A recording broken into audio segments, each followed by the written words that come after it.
Price the lord. Okay, ನಾವು ನಿರಂತರವಾಗಿ ಯೇಸುವಿನ ಆಗಮನ ಮತ್ತು ನಮ್ಮ ಯಾತ್ರೆ ಬಗ್ಗೆ ಮಾತಾಡ್ತಾ ಬಂದಿದ್ದೇವೆ. ಇಲ್ಲಿ ಯೇಸು ಏನ್ ಹೇಳ್ತಾ ಇದ್ದಾರೆ ಅಂತ ನೋಡುವ. ಈ ವಾಕ್ಯವನ್ನು ಓದುವ. ಮತ್ತಾಯನ ಸುವಾರ್ತೆ 24ನೇ ಅಧ್ಯಾಯ 37ನೇ ವಾಕ್ಯ ಓದಿ.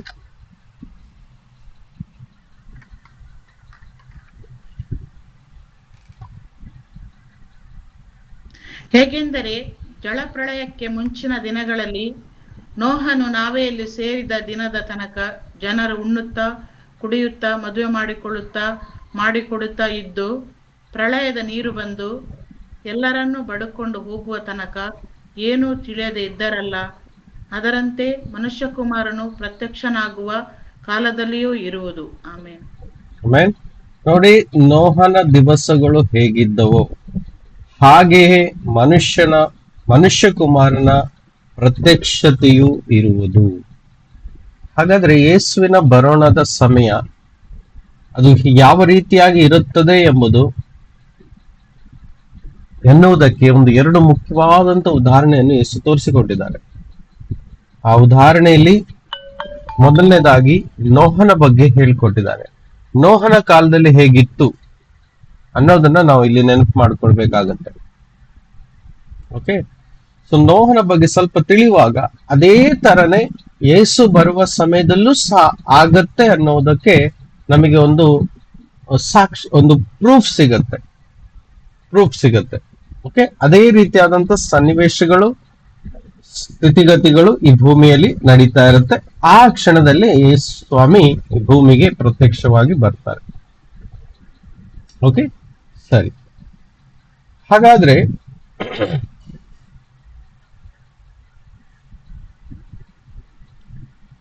ಜಲಪ್ರಳಯಕ್ಕೆ ಮುಂಚಿನ ದಿನಗಳಲ್ಲಿ ನೋಹನು ನಾವೆಯಲ್ಲಿ ಸೇರಿದ ದಿನದ ತನಕ ಜನರು ಊಟ ಮಾಡುತ್ತಾ ಕುಡಿಯುತ್ತಾ ಮದುವೆ ಮಾಡಿಕೊಡುತ್ತಾ ಇದ್ದು ಏನ್ ಮಾಡ್ತಾ ಇದ್ರು? ಜಲಪ್ರಳಯ ಬರುವುದಕ್ಕಿಂತ ಮುಂಚಿನ ದಿನಗಳಲ್ಲಿ, far as in the days before the flood, ಆ ದಿನಗಳಲ್ಲಿ ನೋವನಿಗೆ ನಾವೇ ಕಟ್ಟಲಿಕ್ಕೆ ಹೇಳಿದ ಆ ಸಮಯದಲ್ಲಿ, ಅಂದ್ರೆ ಜಲಪ್ರಳಯ ಆಗುತ್ತದೆ ಅಂತ ಹೇಳಿದ ದಿನದಿಂದ ಸುಮಾರು ಒಂದು 100 ವರ್ಷ ಆಯ್ತು ಅಂತ ಅನ್ಕೊಳ್ಬಹುದು. ಓಕೆ, ಬೈಬಲ್ ಅಲ್ಲಿ ನೋಡುವಾಗ ಅದೊಂದು ಅಂದಾಜು ಸಿಗುತ್ತೆ.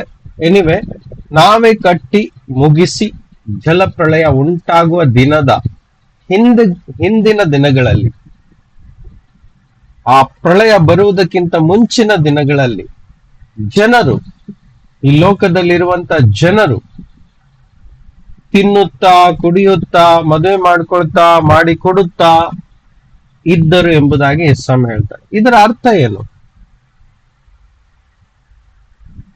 ಒಂದು ವ್ಯಕ್ತಿ ಆರೋಗ್ಯವಂತನಾಗಿದ್ದರೆ ಅವನು ಸಮಯಕ್ಕೆ ಸರಿಯಾಗಿ ಊಟ ಮಾಡ್ತಾನೆ, ಪಾನೀಯಗಳನ್ನು ಕುಡಿತಾನೆ, ಹೌದಾ? ಒಂದು ವ್ಯಕ್ತಿ ಸಮಾಧಾನದಿಂದ ಎಲ್ಲ ಸುರಕ್ಷತೆಯಿಂದ ಇರುವಾಗ ಅವನು ಮನೆಯಲ್ಲಿ ಇದ್ದು ಅಡುಗೆಗಳನ್ನು ಮಾಡಿ ಅಥವಾ ಹೋಟೆಲ್ಗೆ ಹೋಗಿ ಅಥವಾ ಫಂಕ್ಷನ್ಗಳಿಗೆ ಹೋಗಿ ಅಟೆಂಡ್ ಮಾಡ್ತಾನೆ, ಹೌದಾ? ಒಂದು ವ್ಯಕ್ತಿ ಆರೋಗ್ಯವಂತನಾಗಿಲ್ಲದೆ ಇದ್ರೆ, ಅವನಿಗೆ ಯಾವುದೋ ಒಂದು ರೋಗ ಬಂದಿದೆ ಅಂತ ಸಮಯದಲ್ಲಿ ಆ ವ್ಯಕ್ತಿ ಊಟ ಮಾಡ್ಲಿಕ್ಕೂ ಆಗಲ್ಲ, ನೀರು ಕುಡಿಲಿಕ್ಕೆ ಆಗಲ್ಲ, ಫಂಕ್ಷನಿಗಂತೂ ಹೋಗೋದ್ ಬಿಡಿ, ಮದುವೆ ಫಂಕ್ಷನಿಗೆ ಹೋಗುವಂತ ಪರಿಸ್ಥಿತಿ ಬಂದಾಗ ಅವನಿಗೆ ಆಗಲ್ಲ ಹೋಗ್ಲಿಕ್ಕೆ, ಹೌದಲ್ವಾ?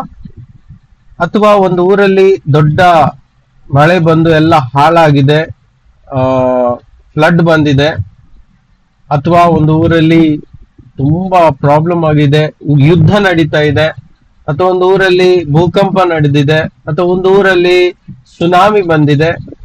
ಅಂತ ಸಮಯದಲ್ಲಿ ಯಾರಾದ್ರೂ ತಿಂದು ಕುಡಿದು ಮದುವೆ ಮಾಡಿಕೊಡ್ತಾ ಅಂತ ಒಂದು ಸಂತೋಷದ ಕ್ಷಣಗಳನ್ನು ಕಳೀತಾರ? ಯಾರಾದ್ರೂ ಈ ಒಂದು ಸಂತೋಷದ ಕ್ಷಣಗಳನ್ನು ಕಳೀತಾರ? ಹೇಳಿ. ಇಲ್ಲ.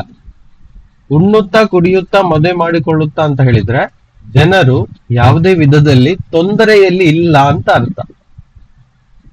ಉಣ್ಣೋದು ಕುಡಿಯೋದು ಅಂತ ಹೇಳಿದ್ರೆ ಮತ್ತು ಮದುವೆ ಅಂತ ಹೇಳಿದ್ರೆ ಇದು ಸಂತೋಷದ ಕ್ಷಣಗಳು, ಹೌದಲ್ವಾ? ಸಂತೋಷದ ಕ್ಷಣಗಳು, ಎಲ್ಲವೂ ನಾರ್ಮಲ್ ಆಗಿದೆ ಅಂತ ಅರ್ಥ. ಯಾರಿಗೂ ಏನು ತೊಂದರೆ ಇಲ್ಲ, ಊರಲ್ಲಿಯೂ ತೊಂದರೆ ಇಲ್ಲ ಅಂತ ಅರ್ಥ. ಇಲ್ಲಾಂದ್ರೆ ಮದುವೆ ಆಡಂಬರಗಳು ನಡೀತಾವ? ಇಲ್ಲ. ಹಾಗಂತ ಹೇಳಿದ್ರೆ ಏಸು ಬರುವಕ್ಕಿಂತ ಮುಂಚಿನ ದಿನಗಳಲ್ಲಿ ಏನು ಎಲ್ಲವೂ ತಟಸ್ಥವಾಗಿರುತ್ತೆ. ಜನರೆಲ್ಲರೂ ಆಸ್ ಯೂಶುವಲ್ ಆಗಿ ತಮ್ಮ ಕಾರ್ಯಗಳನ್ನು ಮಾಡುತ್ತಾ, ಕೆಲಸಗಳನ್ನು ಮಾಡುತ್ತಾ, ದುಡಿಯುತ್ತಾ, ಎಂಜಾಯ್ ಮಾಡ್ತಾ, ಮದುವೆ ಮಾಡಿಕೊಡ್ತಾ, ಅದರಲ್ಲಿ ಊಟ ಮಾಡಿ ಕುಡಿದು ತಮ್ಮ ಜೀವಿತವನ್ನು ಆನಂದವಾಗಿ ಕಳೀತಾ ಇರ್ತಾರೆ.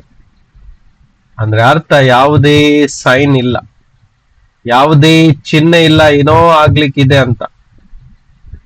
ನೋವನ ಸಮಯದಲ್ಲಿ ಹಾಗೇ ಇತ್ತು. ನೋವ ಸುವಾರ್ತೆ ಸಾರದ ಎಲ್ಲರಿಗೂ ಏನು ಪ್ರಳಯ ಬರ್ಲಿಕ್ಕಿದೆ, ಎಲ್ಲರೂ ದೇವರ ಕಡೆಗೆ ತಿರುಗಿಕೊಳ್ಳಿ, ಪಾಪದಿಂದ ದೂರವಾಗಿ ಅಂತ ಎಷ್ಟು ಹೇಳಿದ್ರು ಜನರು ಕೇಳಲಿಲ್ಲ. ಇವತ್ತು ಅದೇ ಅವಸ್ಥೆ. ಎಷ್ಟೋ ವರ್ಷಗಳಿಂದ ಸುವಾರ್ತೆ ಸಾರಲ್ಪಡ್ತಾ ಇದೆ, 2000 ವರ್ಷಗಳಾಯ್ತು. ಯೇಸು ಹೇಳಿದಾಗೆ ಮತ್ತಾಯನ ಸುವಾರ್ತೆ ಇದೆ 24ನೇ ಅಧ್ಯಾಯದಲ್ಲಿ 1ರಿಂದ ಇಲ್ಲಿ ತನಕ ಓದಿಕೊಂಡು ಬಂದಾಗ ಅದರಲ್ಲಿ ಅನೇಕ ಸಂಗತಿಗಳನ್ನು ನಾವು ನೋಡ್ಲಿಕ್ಕೆ ಸಿಗ್ತದೆ. ಭೂಕಂಪಗಳು, ಯುದ್ಧಗಳಾಗುವಂತ ಸುದ್ದಿಗಳು, ಅದೇ ರೀತಿ ತೊಂದರೆಗಳು ಮತ್ತು ಕ್ರಿಸ್ತ ವಿರೋಧಿಗಳಿಂದ ಆಗುವಂತ ತೊಂದರೆಗಳು ಮತ್ತು ರಕ್ತಸಾಕ್ಷಿ ಮತ್ತು ಮರಣವನ್ನು ಅಪ್ಪುವಂಥದ್ದು, ತುಂಬಾ ಭೀಕರವಾದಂತ ಸಂಗತಿಗಳಿಂದ ಹಾದು ಹೋಗ್ಬೇಕಾಗತ್ತೆ ಅಂತ ಯೇಸು ಹೇಳಿದ್ದಾರೆ. ಅವೆಲ್ಲ ನಡೀತಾ 2000 ವರ್ಷಗಳು ಮುಗಿತಾ ಬಂತು. 2000 ವರ್ಷಗಳು ಪೂರ್ಣ ಆಗ್ತಾ ಬಂದಿದೆ. ಏನು ಯೇಸು ಹೇಳಿದಂತ ಈ ಒಂದು ಅಧ್ಯಾಯದಲ್ಲಿ ಹೇಳಿದಂತ ಎಲ್ಲಾ ಸಂಗತಿಗಳು ಇದು ಕೊನೆಯಲ್ಲಿ ನಡೆಯುವಂತದ್ದಲ್ಲ, 2000 ವರ್ಷಗಳಿಂದ ನಡೀತಾ ಬಂದಿದೆ. ಉಪದ್ರವಗಳು ಬರ್ತದೆ ಅಂತ ಹೇಳಿದ್ರೆ ಎಷ್ಟು ಕಡೆ ಉಪದ್ರವಗಳು ಬಂದವು. ಎಷ್ಟೋ ಲಕ್ಷಾಂತರ ಕೋಟ್ಯಾಂತರ ವಿಶ್ವಾಸಿಗಳನ್ನು, ಬೈಬಲ್ ನಂಬುವಂತ ವಿಶ್ವಾಸಿಗಳನ್ನು ಕೊಲೆ ಮಾಡಿ ರಕ್ತ ಸಾಕ್ಷಿಯನ್ನಾಗಿ ಮಾಡಿದ್ದಾರೆ. ಎಷ್ಟೋ ತರದ ರೋಗಗಳು ಬರ್ತದೆ ಅಂತ ಸ್ವಾಮಿ ಹೇಳಿದ್ರು. ರೋಗಗಳು ಸಹ ಬಂದವು, ಭೂಕಂಪಗಳು ಲೆಕ್ಕವಿಲ್ಲದಷ್ಟು ಇವತ್ತು ಸಹ ಬರ್ತಾ ಇದೆ. ಹೌದಾ? ಅನೇಕರು ಕ್ರಿಸ್ತನ ಹೆಸರಲ್ಲಿ ಬಂದು ಹೋದ್ರು, ಅನೇಕರು ಬಂದವರು, ಒಂದಲ್ಲ ಎರಡಲ್ಲ. ಯೇಸು ಹೇಳಿದ್ದು ಒಂದಂತ ಅಲ್ಲ, ಅದು ಅನೇಕರು. ಮೆನಿ ವಿಲ್ ಕಮ್, ಅನೇಕರು ನನ್ನ ಹೆಸರಿನಲ್ಲಿ ಬರ್ತಾರೆ ಅಂತ ಹೇಳಿದ್ದಾರೆ. ಅನೇಕ ಸುಳ್ಳು ಪ್ರವಾದಿಗಳು, ಅಯ್ಯೋ ಸುಳ್ಳು ಪ್ರವಾದಿಗಳ ಲೆಕ್ಕನೇ ಇಲ್ಲ, ಅಷ್ಟು ಸುಳ್ಳು ಪ್ರವಾದಿಗಳು ಇವತ್ತು ಸಹ ಮಾರ್ಕೆಟ್ ಅಲ್ಲಿ ಇದ್ದಾರೆ. ಸೊ ಇದೆಲ್ಲ 2000 ವರ್ಷಗಳಿಂದ ನಡೀತಾ ಇವತ್ತವರೆಗೂ ಬಂದಿದೆ. ಇವತ್ತಿನ ದಿನ ತನಕ ಅದು ನಡೀತಾ ಬಂದಿದೆ. ಆದರೆ ಯೇಸು ಬರುವುದಕ್ಕಿಂತ ಮುಂಚಿತವಾಗಿ ಯೇಸು ಏನಪ್ಪ ಬರ್ಲಿಕ್ಕಿದ್ದಾರೆ ಎನ್ನುವ ಸಮಯದಲ್ಲಿ ಜನರೆಲ್ಲ ಹಾಯಾಗಿರ್ತಾರೆ. ಇದನ್ನ ಕರೆಕ್ಟ್ ಆಗಿ ಅರ್ಥ ಮಾಡ್ಕೊಳ್ಳಿ. ಬೇರೆ ಯಾವ ಚಿಹ್ನೆ ಇರಲ್ಲ, ಜನರೆಲ್ಲ ಹಾಯಾಗಿರ್ತಾರೆ, ತಿಂದು ಕುಡಿದು ಎಂಜಾಯ್ ಮಾಡ್ತಾ ಮದುವೆ ಮಾಡ್ಕೊಳ್ತಾ ಇರ್ತಾರೆ. ಇದು ಯೇಸು ಹೇಳಿದ್ದು. ನೋಹನ ದಿನದಲ್ಲಿ ಹಂಗೆ ಎಂಜಾಯ್ ಮಾಡ್ತಾ ಇದ್ರು. ನೋಹ ಎಲ್ಲರಿಗೂ ಹೇಳ್ತಾ ಬಂದ, ಏನು ಎಲ್ಲ ದೇವರ ಕಡೆಗೆ ತಿರ್ಕೊಳ್ಳಿ, ಪಾಪ ಮಾಡಬೇಡಿ, ದೇವರಿಗೆ ಭಯಪಟ್ಟು ಜೀವಿಸಿ ನೀತಿವಂತರಾಗಿರಿ ಅಂತ ಹೇಳ್ತಾ ತನ್ನ ಕೆಲಸವನ್ನು ಮುಂದುವರಿಸ್ತಾ ಇದ್ದ. ನಾವೆಯನ್ನು ಕಟ್ತಾ ಇದ್ದ. ನಾವೇ ಅಂದ್ರೆ ಏನು? ಇದರ ಪ್ರತಿರೂಪ ಸಭೆ. ಇವತ್ತು ನಾವೇ ಅಂತ ಹೇಳಿದ್ರೆ ಸಭೆ, ಯೇಸುವಿನ ಸಭೆ, ಒಂದುಗೂಡಿಸುವಂತ ಸ್ಥಳ. ಸಭೆಯೇ ಆಗಿದೆ ದೇವರ ಜನರನ್ನು ಒಂದುಗೂಡಿಸುವ ಸ್ಥಳ, ದೇವರ ಮಕ್ಕಳನ್ನು ಒಂದುಗೂಡಿಸುವ ಸ್ಥಳ ಅಂದ್ರೆ ಸಭೆ. ಇದು ನಾವು ನೋಡೋ ಪ್ರಕಾರ ಕಥೋಲಿಕ ಸಭೆ, ಪ್ರೊಟೆಸ್ಟೆಂಟ್ ಸಭೆ, ಪೆಂತಿಕೋಸ್ಟ್ ಸಭೆ, ಅಸೆಂಬ್ಲೀಸ್ ಆಫ್ ಗಾಡ್ ಸಭೆ, ಆ ಸಭೆ ಈ ಸಭೆ ಅಲ್ಲ. ಇದು ಯೇಸು ಕ್ರಿಸ್ತನನ್ನು ನಂಬಿ ಆತನ ವಾಕ್ಯದ ಪ್ರಕಾರ ಜೀವಿಸಿಕೊಂಡು ಹೋಗುವಂತ ಒಂದೊಂದು ವಿಶ್ವಾಸಿಗಳ ಕೂಟವನ್ನು ಸೇರಿ, ಒಂದು ಸಂಘಟನೆಯನ್ನು ಸೇರಿ ಯೇಸು ಕ್ರಿಸ್ತನ ಸಭೆ ಎಂಬುದಾಗಿ ಕರೆಯಲ್ಪಡ್ತದೆ. ಇಲ್ಲಿ ಯಾವ ಒಂದು ಪ್ರತ್ಯೇಕ ಸಭೆಗೆ ಹೆಸರಿಲ್ಲ. ಇದು ಯೇಸು ಕ್ರಿಸ್ತನ ಸಭೆ ಅಥವಾ ದೇವರ ಸಭೆ ಎಂಬುದಾಗಿ. ಓಕೆ, ಯೇಸು ಹೇಳಿದ್ರು, ನಾನು ನನ್ನ ಸಭೆಯನ್ನು ಕಟ್ಟುವೆನು. ನೋವ ಆವತ್ತು ತಂದೆ ದೇವರು ಹೇಳಿದ ಹಾಗೆ ನೀನು ನಿನ್ನ ಕುಟುಂಬವು ರಕ್ಷಣೆ ಹೊಂದಬೇಕಾದ್ರೆ ಒಂದು ನಾವೆಯನ್ನು ಕಟ್ಟು, ನಾನು ಜಲಪ್ರಳಯವನ್ನು ಬರಮಾಡುವೆನು. ಹಾಗೆ ಅವನು ದೊಡ್ಡ ನಾವೆಯನ್ನು ಕಟ್ತಾ ಇದ್ದ. ತುಂಬಾ ವರ್ಷಗಳು ತಗೊಳ್ತದನ್ನು ಕಟ್ಲಿಕ್ಕೆ. ಆದ್ರೆ ದೇವರು ಹೇಳಿದ್ದು ಅದು ಮಾಡಬೇಕಾಯ್ತು, ಅವನು ಮಾಡ್ತಾ ಹೋದ.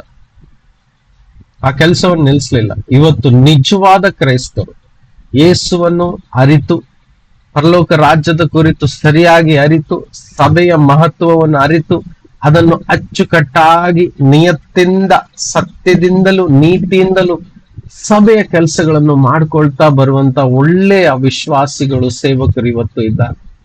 ಅದನ್ನು ದೇವರು ಮಾತ್ರ ಪರಿಗಣಿಸ್ತಾರೆ, ಅವ್ರು ಮಾತ್ರ ನೋಡ್ತಾ ಇದ್ದಾರೆ. ಇದೇ ರೀತಿ ನೋವನ್ನು ಆ ಸಮಯದಲ್ಲಿ ಮಾಡ್ತಾ ಇದ್ದಾರೆ.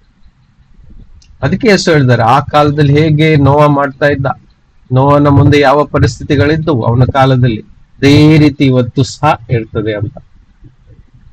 ಅದೇ ರೀತಿ ನೋವನಿಗೆ ಹೇಳಿದಂತ ಒಂದೊಂದು ವಾಕ್ಯಗಳನ್ನು ಆತನು ಪಾಲಿಸ್ತಾ ಇದ್ದ. ಪ್ರಾಣಿಗಳನ್ನು, ಪಕ್ಷಿಗಳನ್ನು, ಎಲ್ಲ ಜಾತಿಯ ಪ್ರಾಣಿ ಪಕ್ಷಿಗಳನ್ನು, ಆಹಾರವನ್ನೆಲ್ಲ ಆ ಒಂದು ಹಡಗಿಗೆ ತುಂಬಿಸ್ತಾ ಇದ್ದ ಆ ನಾವೆಯಲ್ಲಿ. ದೇವರು ಹೇಳಿದ ಹಾಗೆ ಕೇಳ್ತಾ ಇದ್ದ. ಇವತ್ತು ಸಹ ಅನೇಕ ವಿಶ್ವಾಸಿಗಳಿದ್ದಾರೆ, ಅವರು ದೇವರು ಹೇಳಿದ ಹಾಗೆ ಮಾತ್ರ ಕೇಳ್ತಾರೆ. ಆದ್ರೆ ಅವಿಶ್ವಾಸಿಗಳು, ಅವ್ರು ಯಾರು ಸಹ ದೇವರು ಹೇಳಿದ ಹಾಗೆ ಕೇಳದೆ ಅವರಿಗೆ ಇಷ್ಟ ಬಂದ ಹಾಗೆ ಅವರು ನಡ್ಕೊಳ್ತಾ ಇದ್ದಾರೆ. ಈವನ್ ಅನೇಕ ವಿಶ್ವಾಸಿಗಳು ಸಹ ತಮಗೆ ಇಷ್ಟ ಬಂದ ಹಾಗೆ ಕ್ರಿಸ್ತ ಜೀವಿತವನ್ನು ಜೀವಿಸ್ತಾ ಇದ್ದಾರೆ. ದೇವರಿಗೆ ಇಷ್ಟ ಬಂದ ಹಾಗೆ ಅಲ್ಲ, ವಾಕ್ಯದ ಪ್ರಕಾರ ಅಲ್ಲ. ಆಮೇಲೆ ಅಲ್ಲಿ ನೋಡಬಹುದು ಹೇಗೆ ನೋವನು ಎಲ್ಲರನ್ನು, ತನ್ನ ಕುಟುಂಬವನ್ನು ಮಾತ್ರ ಅಲ್ಲಿಗೆ ಸೇರಿಸ್ತಾನೆ. ಎಲ್ಲರಿಗೆ ಏನ್ ಮಾಡ್ತಾ ಇದ್ದಾನೆ, ಬನ್ನಿ ನಾವೇ ಇಲ್ಲಿ ಕಟ್ಟೋಣ, ಇಲ್ಲಿ ಸೇರಿಕೊಳ್ಳೋಣ, ಜಲಪ್ರಳಯ ಬರ್ತದೆ ಎನ್ನುವಾಗ ಎಲ್ಲರೂ ಅವನನ್ನು ಏನ್ ಮಾಡಿದ್ರು, ಅಪಹಾಸ್ಯ ಮಾಡಿದ್ರು.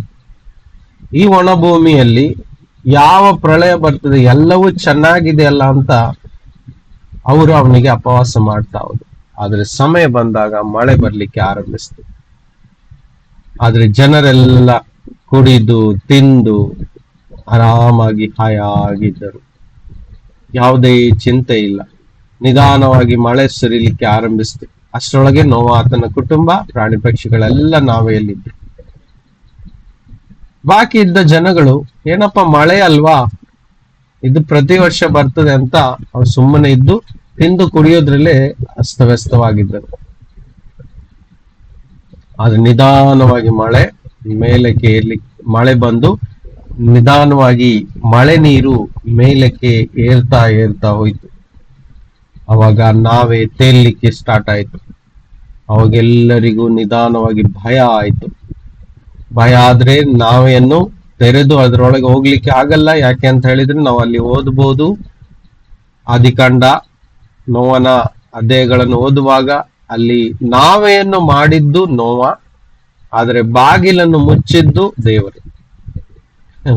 ಅದು ಒಂದು ಪ್ರತ್ಯೇಕವಾದಂತ ಸಂಗತಿ. ಯಾಕೆಂದ್ರೆ ಬಾಗಿಲನ್ನು ನೋವ ಎಲ್ಲಾದ್ರೂ ಮುಚ್ಚಿದ್ದಿದ್ರೆ ಆತನ ತೆಗೆದು ಬಿಡ್ತಿದ್ದ. ಯಾಕಂದ್ರೆ ಆತನ ಕಣ್ಣೆದುರಲ್ಲೇ ಜನಗಳು ಮುಳುಗ್ತಾ ಇದ್ದಾರೆ, ಅವನು ತೆಗೆದು ಬಿಡ್ತಿದ್ದ. ಅದಕ್ಕೋಸ್ಕರ ದೇವರೇ ಅದನ್ನು ಮುಚ್ಚಿ ಅದಕ್ಕೆ ಲಾಕ್ ಮಾಡಿ ಇಟ್ಟಿದ್ರು. ಸೊ ಇದೇ ತರ ತಿಂದು ಕುಡಿದು ಪ್ರಳಯದ ನೀರು ಬಂದು ಎಲ್ಲರನ್ನು ಬಡ್ಕೊಂಡು ಹೋಗುವ ತನಕ ಏನು ತಿಳಿಯದೆ ಇವರು ಇದ್ದರು. ಇದೇ ರೀತಿ ಮನುಷ್ಯ ಕುಮಾರನು ಪ್ರತ್ಯಕ್ಷನಾಗುವ ಕಾಲದಲ್ಲಿಯೂ ಇರುವುದು. ಎಲ್ಲರೂ ಹಾಯಾಗಿ ಸೈಲೆಂಟ್ ಆಗಿ, ಏನು ತೊಂದರೆ ಇಲ್ಲದ ಹಾಗೆ, ಏನು ನಡೆಯಲ್ಲ ಭೂಮಿ ಮೇಲೆ, ಎಲ್ಲ ಚೆನ್ನಾಗಿದೆ. ತಮ್ಮ ಒಳ್ಳೊಳ್ಳೆ ಮನೆಗಳನ್ನು ಕಟ್ಕೊಂಡು, ಬಂಗ್ಲೋಗಳನ್ನು ಕಟ್ಕೊಂಡು, ತಮಗೆ ಇಷ್ಟ ಬಂದ ಹಾಗೆ ಅವರು ಜೀವಿಸ್ತಾ ಲಕ್ಸುರಿಯಸ್ ಲೈಫ್ ಅನ್ನು ಜೀವಿಸ್ತಾ ಹೋದರು. ಅರ್ಥ ಆಗ್ತಿದೆಯಲ್ಲ? ಆವಾಗ ಏನಾಗ್ತದೆ, ನೆಕ್ಸ್ಟ್ ಪ್ರಳಯದ ನೀರು ಬಂದು ಎಲ್ಲರನ್ನು ಕೊಚ್ಕೊಂಡು ಹೋಗ್ತದೆ, ಬಡ್ಕೊಂಡು ಹೋಗುತ್ತದೆ. ಎಲ್ಲಿಗೆ ಕೊಚ್ಕೊಂಡು ಹೋಗ್ತದೆ ಅಥವಾ ಬಡ್ಕೊಂಡು ಹೋಗ್ತದೆ? Until the flood came and took them all away. ಎಲ್ಲಿ ಎಲ್ಲಿ ಕೊಂಡೋಯ್ತು ಎಲ್ಲರನ್ನು? ಸಮುದ್ರಕ್ಕೆ. ನೀರಿಗೆ ಕೊಂಡೋಯ್ತು ಅಂತ ಹೇಳಿದ್ರೆ ಎಲ್ಲರೂ ನಾಶನಕ್ಕೆ ಹೋದರು, ಎಲ್ಲರೂ ಸಾವನ್ನಪ್ಪಿದ್ದರು, ಸತ್ತು ಹೋದರು ಅಲ್ವಾ? ಎಲ್ಲರೂ ಹೇಳೋದು ಹಾಗೆ ಅಲ್ಲ, ಸತ್ತು ಹೋದರು, ಪಾಸ್ಡ್ ಅವೇ, ಈಸ್ ಗಾನ್ ಅಂತ ಹೇಳ್ತಾರೆ. ಇದೇ ರೀತಿ ಇಲ್ಲಿ ಅದೇ ಭಾಷೆ, ಬಡುಕೊಂಡು ಹೋದರು. ಟುಕ್ ದೆಮ್ ಆಲ್ ಅವೇ ಔಟ್ ಅಂದ್ರೆ ಭೂಮಿಯಲ್ಲಿದ್ದಂತ ಜೀವ ಭೂಮಿಯಿಂದ ಬಿಟ್ಟು ಹೋಯ್ತು ಅಂತ ಅರ್ಥ. ಮಾಂಸ ಅವ್ರದ್ದು ಶರೀರ ಎಲ್ಲ ನೀರಿನಲ್ಲಿ ಕೊಳ್ತು ಮೀನು ಪ್ರಾಣಿ ಪಕ್ಷಿಗಳೆಲ್ಲ ತಿಂದು ಹೋಗ್ತವೆ. ಅಂದ್ರೆ ಅವನ್ ಭೂಮಿಯಿಂದ ವೈಪ್ಔಟ್ ಆಗ್ತಾನೆ ಅಂತ ಅರ್ಥ. ಅದಕ್ಕೆ ಟುಕ್ ದೆಮ್ ಆಲ್ ಅವೇ. ಅರ್ಥ ಆಗ್ತಿದೆ ಎಲ್ರಿಗೂ? ಬಡುಕೊಂಡು ಹೋಗುವುದು ಯಾರಿಗೆ? ಅವಿಶ್ವಾಸಿಗಳನ್ನು, ಅಲ್ಲಿ ಉಳಿದಂತ ಎಲ್ಲ ಜನರನ್ನು. ಹಾಗೆ ಉಳಿದದ್ದು ಯಾರು? ನೋವನ ಕುಟುಂಬ. ಸಿಸ್ಟರ್, ಬಾಕಿ ಜನರು ಹೇಳಲಿ. ಗೊತ್ತಿಲ್ಲದಿದ್ದವರು ಸ್ವಲ್ಪ ಪ್ರಯತ್ನ ಮಾಡಿ ಹೇಳಲಿಕ್ಕೆ. ನಮ್ಮ ಸೀನಿಯರ್ಸ್ಗಳು, ತುಂಬಾ ವರ್ಷದಿಂದ ವಿಶ್ವಾಸಿಗಳು ಇದನ್ನೆಲ್ಲ ಕಲ್ತವ್ರಿದ್ದಾರೆ. ಹೊಸಬ್ರು ನೀವು ಸ್ವಲ್ಪ ಆಲೋಚನೆ ಮಾಡಿ, ಸರಿಯಾದ್ರೂ ಓಕೆ, ತಪ್ಪಾದ್ರೂ ಓಕೆ. ನಾವಿಲ್ಲಿ ಯಾರು ಎಕ್ಸಾಮ್ ತಗೊಳ್ತಾ ಇಲ್ಲ, ನೀವೆಲ್ಲರೂ ಕಲಿಬೇಕು, ನಿಮ್ಮ ಬ್ರೈನ್ ವರ್ಕೌಟ್ ಆಗ್ಬೇಕು ಅಂತ ನನ್ನ ಆಸೆ. ಓಕೆ, ಯೇಸಪ್ಪ ನಮ್ಮ ಗುರು, ನಾವೆಲ್ಲ ಸ್ಟೂಡೆಂಟ್ಗಳಾಗಿದ್ದೇವೆ, ಡಿಸೈಪಲ್ಸ್ ಆಗಿದ್ದೇವೆ, ನಾವು ಕಲಿಯೋಣ. ಹೌದಾ? ನೋಡಿ, ಇದು ಬಂತು, ಏನು ಪ್ರಳಯ ಬಂತು, ನಿಧಾನವಾಗಿ ನೀರು ಮೇಲೆ ಹೋಯ್ತು, ಎಲ್ಲರೂ ಒಬ್ಬೊಬ್ಬರಾಗಿ ಏನಾಗ್ಲಿಕ್ಕೆ ಆರಂಭಿಸಿದ್ರು? ಸಾವನ್ನಪ್ಪಲಿಕ್ಕೆ ಆರಂಭಿಸಿದ್ರು, ಎಲ್ಲ ಮುಳುಗಡೆ ಆಗ್ಲಿಕ್ಕೆ ಆರಂಭಿಸಿದ್ರು, ಎಲ್ಲರನ್ನು ಕೊಚ್ಕೊಂಡು ಹೋಯ್ತು. ಮಳೆ ಬಂದು, ಇದು ನೀರು ಬಂದು, ಪ್ರಳಯ ಬಂದು. ಹೌದಲ್ಲ? ನಮ್ಗೆ ಗೊತ್ತಿದೆ, ಅಸ್ಸಾಂ ಅಲ್ಲಿ ಪ್ರಳಯ ಬಂದಿದೆ ಇವಾಗ. ಎಷ್ಟು ಜನರಿಗೆ ಗೊತ್ತಿದೆ? ಎಷ್ಟೋ ಜನರು ತೇಲ್ಕೊಂಡು ಹೋಗಿ ಸಾವನ್ನಪ್ಪಿದ್ದಾರೆ, ಹೋಗಿ ಸಮುದ್ರ ಸೇರಿದ್ದಾರೆ. ಎಷ್ಟು ಜನರಿಗೆ ಗೊತ್ತಿದೆ ಅಸ್ಸಾಂ ಅಲ್ಲಿ ಪ್ರಳಯ ಬಂದಿದೆ? ಯಾ ಬ್ರದರ್. ಯಾ ಸಿ ಅವಾಗ ಇಡೀ ಭೂಮಿ ಮೇಲೆ ಪ್ರಳಯ ಬಂದು ಭೂಮಿಯಲ್ಲಿದ್ದಂತ ಸಕಲ ಜನರನ್ನು ಎಲ್ಲಿ ಕೊಚ್ಕೊಂಡು ಹೋಯ್ತು, ಎಲ್ಲರನ್ನು. ಬೈಬಲ್ ಹಂಗೆ ಹೇಳ್ತದಲ್ವಾ? ಟುಕ್ ದೆಮ್ ಆಲ್ ಅವೇ, ಟುಕ್ ದೆಮ್ ಆಲ್ ಅವೇ, ಎಲ್ಲರನ್ನು ಬಡ್ಕೊಂಡು ಹೋಯ್ತು, ಕೊಚ್ಚಿಕೊಂಡು ಹೋಯ್ತು. ಒಬ್ರು ಉಳಿಲಿಲ್ಲ. ನೋವ ಮತ್ತು ಆತನ ಕುಟುಂಬ 8 ಜನರು ಮಾತ್ರ ಉಳಿದ್ರು.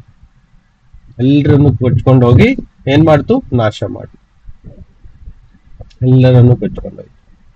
ಹಾಗಾದ್ರೆ ಅವರೆಲ್ಲರನ್ನು ಕೊಚ್ಕೊಂಡು ಹೋದ ಮೇಲೆ ಉಳಿದದ್ದು ಯಾರು? ಯಾರಾದ್ರೂ ಹೇಳ್ಬೋದು? Noah's family. Yes, they were left behind. ಅವರು ಉಳಿದರು. ಹಾಗಾದರೆ ಯೇಸು ಬರುವಾಗ ಇದೇ ರೀತಿಯಾಗಿ ಆಗತ್ತೆ. ಮನುಷ್ಯ ಕುಮಾರನು ಪ್ರತ್ಯಕ್ಷವಾಗುವ ಕಾಲದಲ್ಲಿಯೂ ಹೀಗೆ ಆಗತ್ತೆ. ಹೇಗೆ? ಎಲ್ಲ ಅನೀತಿವಂತರು, ಹಿಂಸೆ ಮಾಡುವರು, ಕೊಲೆಗಾರರು, ವಿಗ್ರಹಾರಾಧಕರು, ವ್ಯಭಿಚಾರಿಗಳು, ದುಷ್ಟ ಜನರು, ಮತ್ತೆ ಡ್ರಿಂಕ್ಸ್ ಮಾಡುವವರು ಅಂದ್ರೆ ಮದ್ಯಪಾನಿಗಳು, ಎಲ್ಲರನ್ನು ಕೊಚ್ಚಿಕೊಂಡು ಹೋಗ್ತದೆ. ಅಂದ್ರೆ ಎಲ್ಲರೂ ನಾಶವಾಗ್ತಾರೆ, ಎಲ್ಲರೂ ಸತ್ತು ಹೋಗ್ತಾರೆ. ಹೇಗೆ ನೋವನ ಕಾಲದಲ್ಲಿ ಹಾಗೇ ಆಯ್ತು, ಹಾಗೇ ಯೇಸು ಸ್ವಾಮಿ ಕಾಲದಲ್ಲಿ ಆಗ್ತದೆ. ಸರಿ, ಲೂಕ 17ನೇ ಅಧ್ಯಾಯ 27ನೇ ವಾಕ್ಯ ಓದುವ. ನೋಹನು ಅದೇ ವಾಕ್ಯ ಪುನಃ ಬರ್ದಿದೆ ನೋಡಿ, ಓದಿ.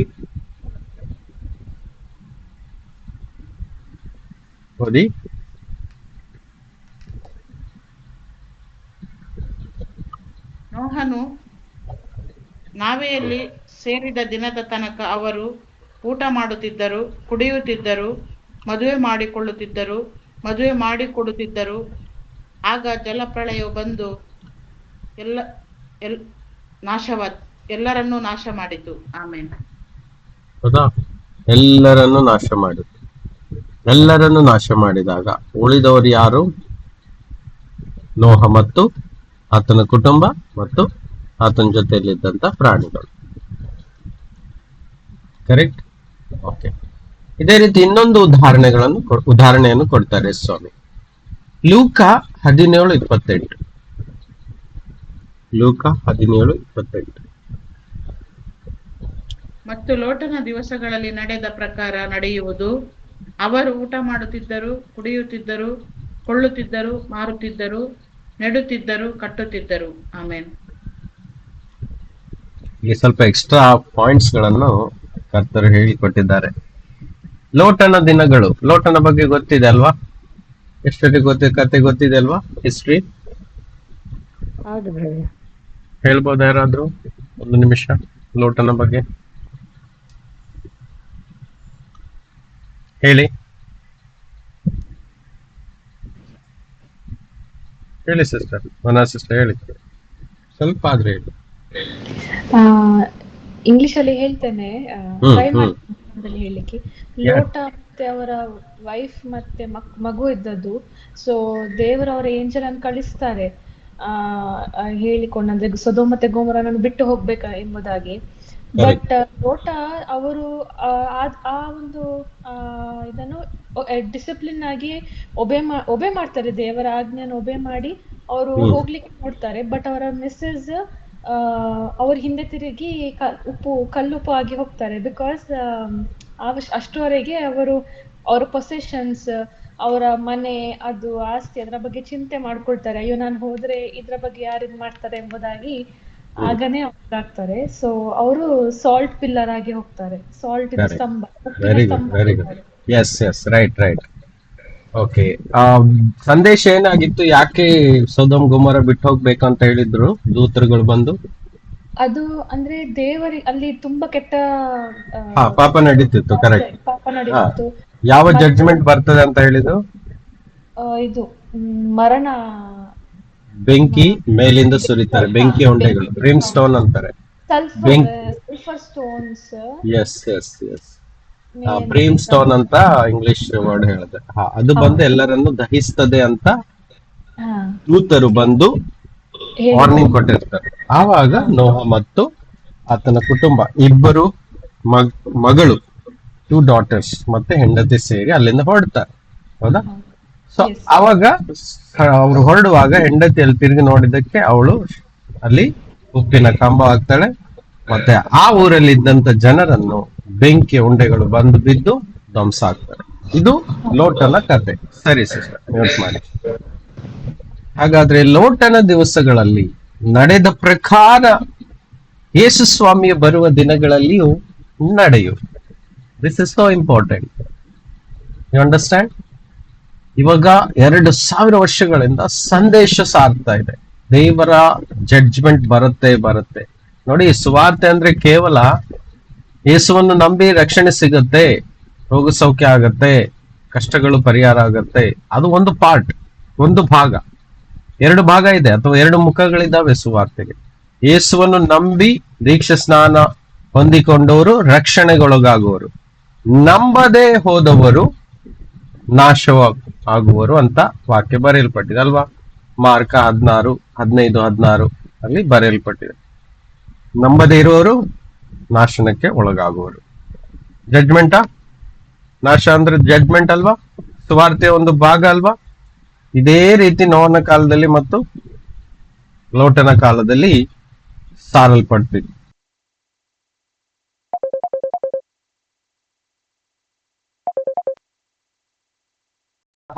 ಹೇಳಿದ ಹಾಗಾಗಿ ಈ 2 ಕಾಲದಲ್ಲಿ ಯಾವ ರೀತಿ ಅವರು ಸುವಾರ್ತೆಯನ್ನು ಸಾರ್ತಾ ಇದ್ರು, ಅದೇ ಪ್ರಕಾರ ಯೇಸು ಕ್ರಿಸ್ತನು ಸಹ ಬರುವ ದಿನಗಳಲ್ಲಿ ಸಾರಲ್ಪಡ್ತಾ ಇರ್ತದೆ. ಯಾರು ಕೇಳಲ್ಲ. ಮತ್ತೆ ಏನ್ ನಡೀತಾ ಇದೆ? ಎಲ್ರು ಹಾಯಾಗಿ ಊಟ ಮಾಡಿಕೊಂಡು ಕುಡ್ಕೊಂಡು ಮತ್ತೆ ಫುಲ್ ಬಿಸ್ನೆಸ್ ಮಾರಾಟ, ಮತ್ತೆ ನೆಡುತ್ತಿದ್ದರು. ಕೃಷಿ ಅಂದ್ರೆ ಅದೇ ಆದಾಯ, ಬಿಸ್ನೆಸ್ ಕಟ್ಟೋದು, ಬಿಲ್ಡ್, ತಮ್ಮ ಆಸ್ತಿ ಅಂತಸ್ತು, ತಮ್ಮ ಸೇವಿಂಗ್ಸು, ತಮ್ಮ ಐಶ್ವರ್ಯ ಸಂಪತ್ತು, ಹೌದಾ, ತಮ್ಮ ಲೈಫ್ ಅನ್ನ ಕಟ್ಕೊಳ್ತಾ ಇದ್ರು. ಅದೇ ರೀತಿ ಇವತ್ತು ಮಾಡ್ತಾ ಇದ್ದಾರೆ. ಆ ಕಾಲ ಬೇರೆ ಇತ್ತು, ಈ ಕಾಲ ಬೇರೆ. ಇವತ್ತೆಲ್ಲರೂ ನೋಡಿ ಸ್ವಾರ್ಥಿಗಳು, ತಮ್ಮ ಲೈಫಿನ ಬಗ್ಗೆ ಜಾಸ್ತಿ ಯೋಚನೆ ಮಾಡ್ತಾರೆ. ತಾವು ಚೆನ್ನಾಗಿರ್ಬೇಕು, ತಮ್ಮ ಮನೆ ಚೆನ್ನಾಗಿರ್ಬೇಕು, ತನಗೆ ಒಳ್ಳೆ ಜಾಬ್ ಇರ್ಬೇಕು, ತನ್ನ ಕುಟುಂಬ ಚೆನ್ನಾಗಿರ್ಬೇಕು, ಹೌದಾ, ತನ್ನ ಇನ್ಕಮ್ ಚೆನ್ನಾಗಿರ್ಬೇಕು, ಹೌದಾ, ಬೇರೆಯವ್ರಿಗೆ ಸಹಾಯ ಮಾಡೋದ್ರ ಬಗ್ಗೆ ಯೋಚನೆ ಮಾಡಲ್ಲ. ಇವನ್ ಅನೇಕ ವಿಶ್ವಾಸಿಗಳು ಅಷ್ಟೇ. ಅನೇಕ ವಿಶ್ವಾಸಿಗಳಲ್ಲಿ ಸ್ವಾರ್ಥ ಇದೆ. ಇಟ್ಕೊಂಡು ಅದು ಒಂದು ದಿನ ಬಂದು ಕಳ್ಳನು ಕನ್ನ ಹಾಕಿ ಕದ್ಕೊಂಡು ಹೋಗ್ತಾನೆ, ನಾಶವಾಗ್ತದೆ. ಅದು ಏನು ಪ್ರಯೋಜನ ಇಲ್ಲ ಇಟ್ಟು. ಅದಕ್ಕೆ ಪೆಂತೆಕೋಸ್ತದ ಸಮಯದಲ್ಲಿ ಇದ್ದದನ್ನೆಲ್ಲ ಮಾರಿಬಿಟ್ಟು ಅವ್ರು ಬಂದು ಹಂಚ್ಕೊಳ್ತಾ ಇದ್ರು, ಹೌದಾ.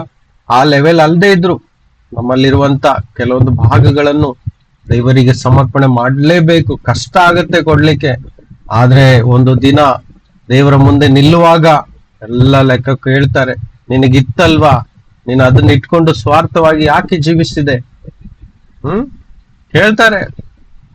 ಇವತ್ತು ಕಷ್ಟ ಆಗತ್ತೆ, ಹೌದಾ. ನಾವು ಯಾರಿಗೊಬ್ರಿಗೊಬ್ರಿಗೂ ಫೋರ್ಸ್ ಮಾಡಲ್ಲ, ಆದ್ರೆ ವಾಕ್ಯ ಸ್ಪಷ್ಟ ಇದೆ. ಯಾರು ತನ್ನ ಜೀವವನ್ನು ಉಳಿಸಿಕೊಳ್ತಾರೋ ಅವನು ಕಳ್ಕೊಳ್ತಾನೆ ಅಂತ ಮುಂದೆ ಇದೆ ವಾಕ್ಯ. ಯಾರು ತನ್ನ ಜೀವವನ್ನು ಕಳ್ಕೊಳ್ತಾರೋ ಅವನು ಉಳಿಸ್ಕೊಳ್ತಾನೆ ಅಂತ ಸ್ವಾಮಿ ಹೇಳ್ತಾರೆ. ಅಂದ್ರೆ ತನ್ನ ಜೀವಿತಕ್ಕೆ ಏನೇನೆಲ್ಲ ಮಾಡ್ಕೊಂಡಿದಾನೋ ಅದನ್ನ ಉಳಿಸ್ಕೊಳ್ತಾ ಇರ್ತಾರೆ. ಕೆಲವು ಮುಂದಿನ ಬಗ್ಗೆ ತುಂಬಾ ಯೋಚನೆ ಮಾಡ್ತಾರೆ, ನಾಳೆ ನನಗ್ ಬೇಕು ಅಂತ. ನಾಳೆ ಬೇಕು ಅಂತ ಎಲ್ಲ ಜಮಾ ಮಾಡಿ ಇಟ್ಟಂತ ಒಬ್ಬ ವ್ಯಕ್ತಿಯ ಬಗ್ಗೆ ಯೇಸು ಹೇಳಿದ ಕತೆ ನಿಮಗೆಲ್ಲ ನೆನಪಿರ್ಬೇಕು. ನಿನ್ನ ಆಸ್ತಿ ನಿನ್ನ ಜೀವವಲ್ಲ ಅಂತ ಯೇಸು ಹೇಳಿದಾರಲ್ವಾ. It is not life for you ಅಂತ ಹೇಳಿದ್ದಾರೆ. ನಮ್ಮ ಸಂಪತ್ತು ನಮ್ಮ ಜೀವ ಅಲ್ಲ ಅದು.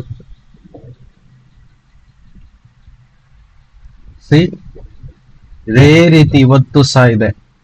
ತಮ್ಮ ಬಗ್ಗೆ ಕಟ್ಕೊಳ್ತಾ, ತಮ್ಮ ಜೀವಿತವನ್ನು, ತಮ್ಮ ಕ್ಯಾರಿಯರ್ ಅನ್ನು ಕಟ್ಕೊಳ್ತಾ, ಬಿಸ್ನೆಸ್ ಮಾಡ್ತಾ, ಮಾರಾಟ ಮಾಡ್ತಾ, ಕುಡಿತಾ, ತಿನ್ನುತ್ತಾ, ಮದುವೆ ಮಾಡ್ಕೊಳ್ತಾ, ಲೈಫ್ ಅನ್ನ ಫುಲ್ ಎಂಜಾಯ್ ಮಾಡ್ತಾ ಇದ್ದಾರೆ. ದೇವರ ಬಗ್ಗೆ ಚಿಂತೆ ಇಲ್ಲ, ಕರ್ತನ ಬರಣದ ಬಗ್ಗೆ ಚಿಂತೆ ಇಲ್ಲ, ಪರಿಶುದ್ಧ ಜೀವಿತದ ಬಗ್ಗೆ ಚಿಂತೆ ಇಲ್ಲ. ತಮ್ಮ ಲೈಫ್ ಬಗ್ಗೆನೇ ಆಲೋಚನೆ. ಸ್ಯಾಕ್ರಿಫೈಸ್ ಮಾಡೋರು ಸಿಗೋದು ಬಹಳ ಕಷ್ಟ ಇವತ್ತು. ಸ್ವಾರ್ಥ ಹೆಚ್ಚಾಗಿದೆ. ಇದೇ ರೀತಿ ಅವತ್ತಿತ್ತು, ಇವತ್ತು ಆಗ್ತಾ ಇದೆ. ಯಾರಿಗೂ ಚಿಂತೆ ಇಲ್ಲ. ಯೇಸು ಸಡನ್ ಆಗಿ ಬರುವ ಸಮಯ ಆಗಿರುತ್ತೆ, ಹೌದಾ. ಎಲ್ಲ ತಮ್ಮ ಬಗ್ಗೆ ಯೋಚನೆ ಮಾಡ್ಕೊಂಡು ಸ್ವಾರ್ಥವಾಗಿ ಜೀವಿಸ್ತಾ ಇದ್ರು. ಸ್ಕ್ರೀನ್ ನೋಡ್ತಾ ಇರಿ ಅಲ್ರಿ, ಸ್ವಲ್ಪ ಅರ್ಥ ಆಗ್ಲಿಗೋಸ್ಕರ ಜಸ್ಟ್ ಪಿಕ್ಚರೈಸ್ ಮಾಡ್ತಾ ಇದ್ರು. ಎಲ್ಲ ಹಾಗಾಗಿ ನಡ್ತಾ ಇದೆ. ಬಿಸ್ನೆಸ್ ಮಾಡುವಾಗ ತಾನು ಚೆನ್ನಾಗಿ ದುಡಿಬೇಕು, ತಾನು ಹಣ ಗಳಿಸ್ಬೇಕು ಅನ್ನುವ ಸ್ವಾರ್ಥನೇ ಇವತ್ತಿದೆ. ಬೇರೆಯವರು ಹಾಳಾಗೋದ್ರು ಅವ್ರಿಗೆ ಏನ್ ಚಿಂತೆ ಇಲ್ಲ. ಅಂತ ಒಂದು ಪ್ರಪಂಚದಲ್ಲಿ ನಾವು ಜೀವಿಸ್ತಾ ಇದ್ದೇವೆ, ರೈಟ್. ಸಮಯ ಬಂದಾಗ ದೇವರು ನಿಜವಾಗಿ ತಾನು ಆರಿಸಲ್ಪಟ್ಟಂತ ಕೆಲವೊಂದು ವಿಶ್ವಾಸಿಗಳನ್ನು ಪ್ರತ್ಯೇಕಿಸ್ತಾರೆ. ಹೇಗೆ ನೋಹ ಮತ್ತು ಆತನ 7 ಕುಟುಂಬ, ಅಂದ್ರೆ ಟೋಟಲ್ ಆಗಿ 8 ಜನನ್ನು ಪ್ರತ್ಯೇಕಿಸಿದ್ರು. ಇಲ್ಲಿ 4 ಜನನ್ನು ಪ್ರತ್ಯೇಕಿಸಿದ್ರು. ಅದರಲ್ಲಿ ಸಹ ಹೆಂಡತಿ ಹೋದಳು, 3 ಜನ ಬದುಕೊಂಡ್ರು ಲೋಟನ ಸಮಯದಲ್ಲಿ, ಹೌದಾ. ಹಾಗೇ ಯೇಸು ಬರುವಾಗ ಎಷ್ಟು ಜನ ಉಳ್ಕೊಳ್ತಾರೆ ಅಂದ್ರೆ ಸ್ವಲ್ಪವೇ ಜನ. ತಿಳ್ಕೊಳ್ಬೇಡಿ ತುಂಬಾ ಜನ ಯೇಸುವಿನ ಆಗಮನದಲ್ಲಿ ಇರ್ತಾರೆ ಅಂತ. ನೋ, ಇರಲ್ಲ. ಜೀವಕ್ಕೆ ಹೋಗುವ ದಾರಿ ಅತಿ ಚಿಕ್ಕದು, ದಾರಿ ಕಷ್ಟ, ಬಿಕ್ಕಟ್ಟು, ನೋವು, ನಷ್ಟ, ದುಃಖ ಎಲ್ಲವೂ ಇದೆ. ಅದೇ ನಿಜವಾದ ದಾರಿ. ಆ ದಾರಿ ಜೀವಕ್ಕೆ ಹೋಗಿ ಸೇರ್ತದೆ. ಆದ್ರೆ ಸುಖ, ಸಂತೋಷ, ಕುಡಿಯೋದು, ತಿನ್ನೋದು, ಆಡಂಬರ, ಸೆಲೆಬ್ರೇಷನ್, ಬಿಸ್ನೆಸ್, ಸಂಪತ್ತು, ಐಶ್ವರ್ಯ, ಈ ರೀತಿ ಬದುಕುವಂತವ್ರು ಯಾರೇ ಆಗಿರ್ಲಿ, ವಿಶ್ವಾಸಿಗಳಿಗೂ ಸಹ ಅನ್ವಯಿಸುತ್ತೆ. ಒಂದು ವೇಳೆ ವಿಶ್ವಾಸಿ ಒಳ್ಳೆ ಒಂದು ಜೀವಿತ ಬದುಕ್ತಾ ಇದ್ದಾನಂದ್ರೆ ಅರ್ಥ ಅವನು ಕರ್ತನಿಗೆ ಪಾಲು ಕೊಡ್ತಾ ಇರಬೇಕು, ಕರ್ತನ ಸಭೆಗೆ ಸಹಾಯ ಮಾಡ್ತಾ ಇರಲೇಬೇಕು. ಇಲ್ಲಾಂದ್ರೆ ಅಲ್ಲಿ ಲೆಕ್ಕ ಕೊಡಬೇಕಾಗತ್ತೆ. ಆದ್ರೆ ಮಾಡ್ತಾ ಇದ್ದವರಿಗೋಸ್ಕರ ಸ್ತೋತ್ರ. ಸೀರಿಯಸ್, ತಮ್ಮ ಬಗ್ಗೆ ಯೋಚನೆ ಮಾಡುವವರು ಸ್ವಾರ್ಥಿಗಳು ತುಂಬಾ ಬರ್ತಾರೆ ಅಂತ ವಾಕ್ಯದಲ್ಲಿ ಹೇಳಿದೆ. ಇವರು ಮೊದಲೇ ಎಚ್ಚರಿಕೆ ಕೊಟ್ಟಿದ್ದಾರೆ. ಅದೇ ರೀತಿ ಇವತ್ತಿದೆ ಅಲ್ವಾ. ಬೇರೆ ಏನು ನಡೆಯಲ್ಲ ಇವಾಗ ಭೂಕಂಪವಾಗ್ಲಿ ಅಥವಾ ಬೇರೆ ವಿಷಯಗಳಾಗ್ಲಿ ಇಲ್ಲ. ಎಲ್ಲ ಶಾಂತವಾಗಿರುತ್ತೆ, ಎಲ್ಲ ಕೂಲ್ ಆಗಿರುತ್ತೆ ಪರಿಸ್ಥಿತಿಗಳು. ನೋಡಿ, ಆ ದಿನದಲ್ಲಿ ಲೋಟನು ಸೋದೋಮ್ ಊರನ್ನು ಬಿಟ್ಟು ಹೋದ ದಿವಸದಲ್ಲಿ ಆಕಾಶದಿಂದ ಬೆಂಕಿ ಗಂಧಕಗಳು ಸುರಿದು ಅವರೆಲ್ಲರನ್ನು ನಾಶ ಮಾಡಿತು. ಎಲ್ಲರನ್ನು ನಾಶ ಮಾಡಿತು. ನೋವನ ಕಾಲದಲ್ಲಿಯೂ ಸಹ ನೀರು ಬಂದು ಎಲ್ಲರನ್ನು ನಾಶ ಮಾಡಿತು. ಲೋಟನ ಕಾಲದಲ್ಲಿ ಬೆಂಕಿ ಬಿದ್ದು ಎಲ್ಲರನ್ನು ನಾಶ ಮಾಡಿತು. Destroyed them all. ಹೌದಾ? ಎಲ್ಲರೂ ಹಾಯಾಗಿದ್ರು ನೋಡಿ, ಎಲ್ಲರೂ ಹಾಯಾಗಿದ್ರು. ಸಡನ್ ಆಗಿ ಬೆಂಕಿ ಬೀಳ್ಲಿಕ್ಕೆ ಸ್ಟಾರ್ಟ್ ಆಯ್ತು. ಏನು ಹೇಳಿದ್ರಲ್ವಾ, ಬೆಂಕಿ ಬೀಳಿಸ್ತೀನಿ ಅಂತ. ಕಠೋರವಾದಂತ ಪಾಪ. ಇಲ್ಲಿ ನಡೀತಿದ್ದಂತ ಪಾಪಗಳ ಬಗ್ಗೆ ನಾವು ಜಾಸ್ತಿ ಯೋಚನೆ ಮಾಡೋದು ಬೇಡ. ಇವತ್ತು ಅದು ಜಾಸ್ತಿ ನಡೀತಾ ಇದೆ ಬೇರೆ ಬೇರೆ ದೇಶಗಳಲ್ಲಿ, ಅಲ್ವಾ? ಗಂಡು ಗಂಡು, ಹೆಣ್ಣು ಹೆಣ್ಣು ಸೇರಿ ಮದುವೆ ಆಗ್ತಾ ಇದ್ದಾರೆ. ಇದೇ ಪಾಪ ನಡೀತಾ ಇದೆ ಇವತ್ತು ಸಹ. ಅದು ರೈಸ್ ಆಗ್ತಾ ಇದೆ ಅನೇಕ ದೇಶಗಳಲ್ಲಿ. ನೋಡಿ, ಸಡನ್ ಆಗಿ ದೇವರು ಬೆಂಕಿ ಬೀಳಿಸ್ಲಿಕ್ಕೆ ಸ್ಟಾರ್ಟ್ ಮಾಡಿದಾಗ ನೋವ ಮತ್ತೆ ಆತನ ಇಬ್ಬರು ಹೆಣ್ಣು ಮಕ್ಕಳು ಅಲ್ಲಿಂದ ಎಸ್ಕೇಪ್ ಆದ್ರು. ದೇವರವರನ್ನ ರಕ್ಷಿಸಿದ್ರು. ಆದ್ರೆ ಆತನ ಹೆಂಡತಿ ತಿರುಗಿ ನೋಡಿದಕ್ಕೆ ಅವಳಿಗೆ ಶಿಕ್ಷೆ ಉಂಟಾಯ್ತು. ಅಲ್ಲಿ ಉಪ್ಪಾಗಿ ಬಿಟ್ಲು ಅವಳು. ರೈಟ್? ಲೋಟನ ಹೆಂಡತಿಯನ್ನು ನೆನಪಿಗೆ ತಂದುಕೊಳ್ಳಿರಿ ಅಂತ ಯೇಸು ಹೇಳ್ತಾ ಇದ್ದಾರೆ. ಇನ್ನು ನೋಡಬಾರ್ದು. ನಾವು ಯೇಸುವನ್ನು ನೋಡಿ ಆಯ್ತು.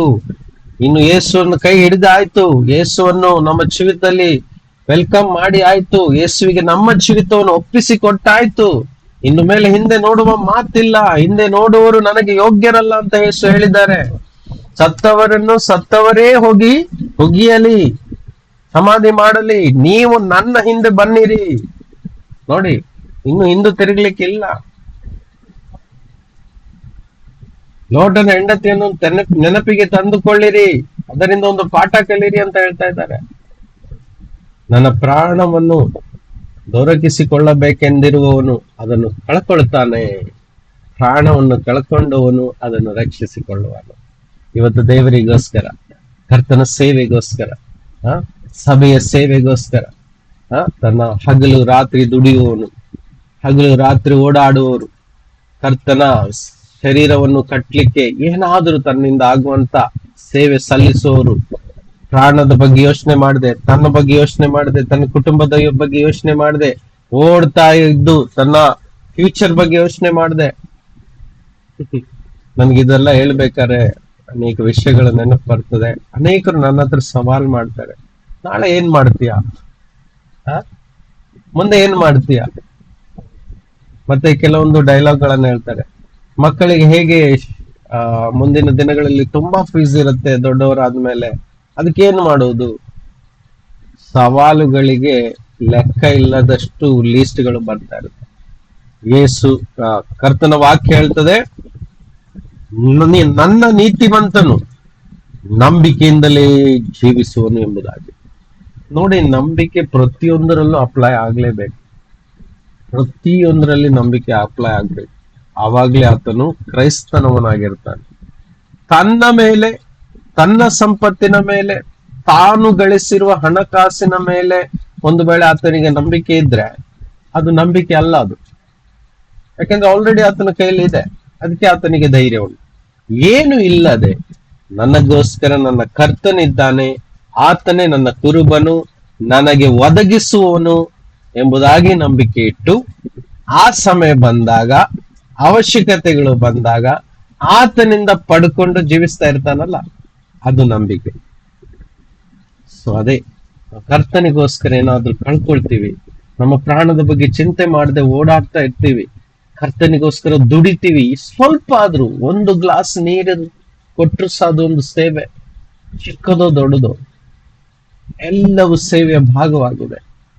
ಯಾರನ್ನಾದ್ರೂ ನೋಡಿದ್ರೆ ಸಹಾಯ ಮಾಡ್ತಾ ಇರೋದು, ಕಷ್ಟದಲ್ಲಿರುವವರನ್ನ, ಬಡವರನ್ನ, ವಿಶ್ವಾಸಿಗಳನ್ನ, ಯಾರನ್ನಾದ್ರೂ ಕರ್ತನಿಗೆ ಮಾಡುವಂತ ಸೇವೆಯಾಗಿದೆ. ನಮ್ಗೆ ಗೊತ್ತುಂಟು ಸೇವೆ ಏನನ್ನು. ಎಷ್ಟು ಹೇಳಿದ್ದಾರೆ, ನಾನು ಹಸಿನಿಂದ ಬಂದಿದ್ದೆ, ಬಾಯಾರಿದ್ದೇನು, ಬಟ್ಟೆ ಇಲ್ಲದವನಾಗಿದ್ದೇನು, ಜೈಲಲ್ಲಿದ್ದೇನು, ವಸತಿ ಇಲ್ಲದವನಾಗಿದ್ದೇನು, ಬಂಧನದಲ್ಲಿದ್ದೇನು, ಹೌದಾ? ಅಲ್ಲ, ರೋಗಿಯಾಗಿದ್ದೇನು, ನೀವು ನನಗೆಲ್ಲ ನೋಡ್ಕೊಂಡ್ರಿ. ಅದು ನನಗೇ ಮಾಡಿದ ಹಾಗೆ. ಅಂದ್ರೆ ಇವತ್ತು ಯಾರ್ಯಾರಿಗೆ ಈ ಸ್ಥಿತಿಯಲ್ಲಿ ನಾವು ಸೇವೆ ಮಾಡ್ತೀವಿ, ಅದು ಯೇಸುವಿನ ಸೇವೆ ನೋಡಿ. Price lord. ಸೊ ಇವತ್ತಿನ ಪರಿಸ್ಥಿತಿ ಏನಪ್ಪಾ ಅಂತ ಹೇಳಿದ್ರೆ, ಎಲ್ಲವೂ ಶಾಂತವಾಗಿರ್ತದೆ, ಪಾಪಗಳು ನಡೀತಾ ಇರ್ತದೆ, ನಡೆಸ್ತಾ ಇರ್ತಾರೆ, ಹಾಯಾಗಿ ಜೀವಿಸ್ತಾ ಇರ್ತಾರೆ. ಸಡನ್ ಆಗಿ ನಾಶ ಬಂದ್ಬಿಡುತ್ತೆ. ಸೊದೋಮ್ ಗೊಮೋರವನ್ನು ಹೇಗೆ ಆಕಾಶದಿಂದ ಬೆಂಕಿ ಗಂಧಕಗಳು ಸುರಿದು ಅವರೆಲ್ಲರನ್ನು ನಾಶ ಮಾಡಿತು. ನೋಹನ ಕಾಲದಲ್ಲಿ ಜಲಪ್ರಳಯ ಬಂದು ಅವರೆಲ್ಲರನ್ನು ನಾಶ ಮಾಡಿತು. ಅದೇ ರೀತಿಯಾಗಿ ಯೇಸು ಬರುವ ದಿನದಲ್ಲಿ ಎಲ್ಲರೂ ಏನ್ ಹೇಳ್ತಾರೆ ಗೊತ್ತುಂಟಾ? ಈ ವಾಕ್ಯ ಓದುವ 1 ಥೆಸಲೋನಿಯ 5:3. 1 ಥೆಸಲೋನಿಕದವರಿಗೆ ಬರೆದ ಪತ್ರ 5:3 ಹೀಗೆ ಹೇಳ್ತದೆ, ಓದಿ. ಸಮಾಧಾನವಾಗಿಯೂ ನಿರ್ಭಯವಾಗಿಯೂ ಇರುತ್ತೇವೆಂದು ಜನರು ಹೇಳುತ್ತಿರುವಾಗಲೇ ಅವರ ಮೇಲೆ ನಾಶನವು ಗರ್ಭಿಣಿಗೆ ಪ್ರಸವ ವೇದನೆ ಬರುವ ಪ್ರಕಾರ ಬರುವುದು. ಅವರು ಹೇಗೂ ತಪ್ಪಿಸಿಕೊಳ್ಳಲಾರರು. ಆಮೇನ್. ಸಮಾಧಾನವಾಗಿಯೂ ನಿರ್ಭಯವಾಗಿಯೂ ಇರುತ್ತೇವೆ. Piece and safety. When they say piece and safety, ಇಡೀ ಜಗತ್ತಿನ ಬಗ್ಗೆ ಯೋಚನೆ ಮಾಡ್ಬೇಕಾಯ್ತಾ? ನೋಹನ ಕಾಲದಲ್ಲಿ ಹೇಗೆ ಇಡೀ ಜಗತ್ತಿನ ಬಗ್ಗೆ ಆಗಿತ್ತು ಸಂಗತಿ ವಿಷಯ ಅಲ್ವಾ? ಅದೇ ರೀತಿ ಲೋಟನ ಕಾಲದಲ್ಲಿ ಸೋದೋಮ್ ಮತ್ತು ಗೋಮೋರ್ ಎಂಬ ದೊಡ್ಡ ಪಟ್ಟಣ, ಇಡೀ ಪಟ್ಟಣ ಬಗ್ಗೆ ಆಗಿತ್ತು ಸಂದೇಶ. ಹೌದಾ? ಎಲ್ಲರೂ ತಿನ್ನುತ್ತಾ ಕುಡಿಯುತ್ತಾ ಮದುವೆ ಮಾಡಿಕೊಳ್ಳುತ್ತಾ ಸಂತೋಷದಿಂದ ಸಮಾಧಾನದಿಂದ ಸೇಫ್ಟಿ ನಿರ್ಭಯವಾಗಿ ಇರ್ತೀವಿ ಅಂತ ಯಾವಾಗ ಲೋಕ ಹೇಳ್ತದೆ, ಲೋಕ ಅದೇ ಅಲ್ವಾ ಮಾಡ್ತಾ ಇರೋದು. ಪೀಸ್ ಬೇಕು, ಸೇಫ್ಟಿ ಬೇಕು, ಯುದ್ಧಗಳು ಮಾಡಿ ಸೇಫ್ ಮಾಡ್ತಾ ಇದಾರಲ್ವಾ.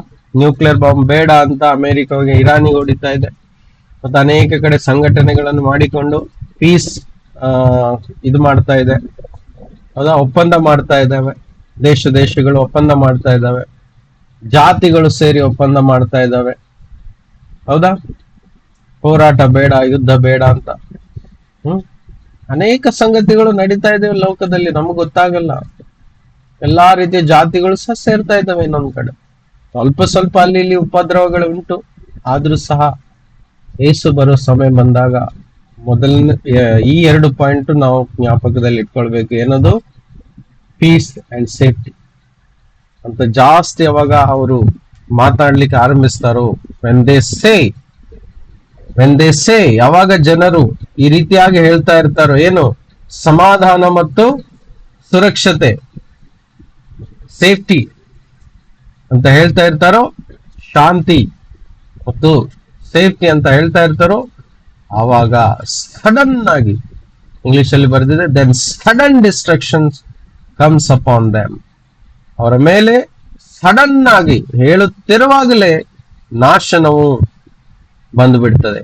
ಹೇಗೆ ಗರ್ಭಿಣಿಗೆ ಪ್ರಸವೇದನೆ ಬರುವ ಪ್ರಕಾರ ಅಂತ ಹೇಳಿದ್ರೆ, ಡೆಲಿವರಿ ಟೈಮ್ ಡೇಟ್ ಒಂದು ಕೊಟ್ಟಿರ್ತಾರೆ ಡಾಕ್ಟ್ರು, ಅದು ಪಕ್ಕ ಅಲ್ಲ.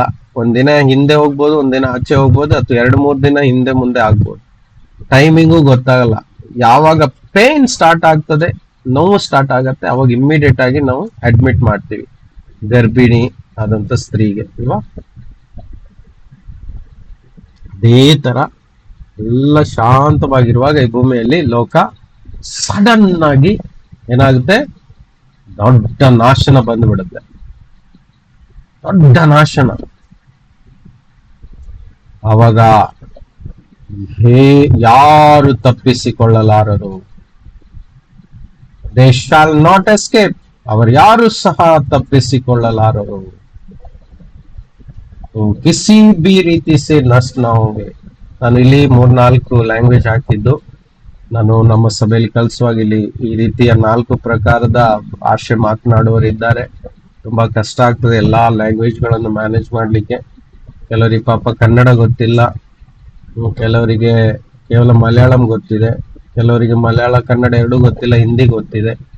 ಅದಕ್ಕೋಸ್ಕರ ಈ ಲ್ಯಾಂಗ್ವೇಜ್ ಗಳನ್ನು ಇಟ್ಟಿದ್ದು. Don't worry. ಓಕೆ. ಸಡನ್ ಆಗಿ ಯೇಸುವಿನ ಆಗಮನ ಆಗ್ತದೆ.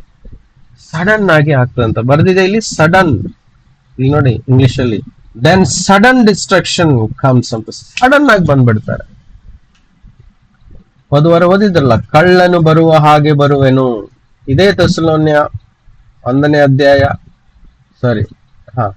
5ನೇ ಅಧ್ಯಾಯ, 1ನೇ ಥೆಸಲೋನಿಯನ್ಸ್ 5ನೇ ಅಧ್ಯಾಯ ಪೂರ್ತಿ ಒಂದು 10-11 ತನಕ ಓದಿದ್ರೆ, ನಾನು ಕಳ್ಳನ ಹಾಗೆ ತಿಳಿಯದ ಸಮಯದಲ್ಲಿ ಪ್ರತ್ಯಕ್ಷನಾಗುವೆನು. ಯೇಸು ಬರುವುದು ಪ್ರತ್ಯಕ್ಷವಾಗಿ, ಗುಪ್ತವಾಗಿ ಅಲ್ಲ, ಸೀಕ್ರೆಟ್ ಆಗಿ ಅಲ್ಲ. ಆದ್ರೆ ಆ ದಿನ, ಆ ಸಮಯ ಸೀಕ್ರೆಟ್ ಆಗಿರುತ್ತೆ, ಕಳ್ಳನ ತರ ಬರ್ತೀವಿ, ಬಂದ ಮೇಲೆ ಪ್ರತ್ಯಕ್ಷವಾಗಿರ್ತೀವಿ. ಸೊ ಇದು ಕಂಡೀಷನ್ಸ್. ಅದಕ್ಕೋಸ್ಕರ ನಾವು ರೆಡಿ ಆಗಿರ್ಬೇಕು. ಇದೇ ಮೆಸೇಜ್, ಈ ರೆಡಿ.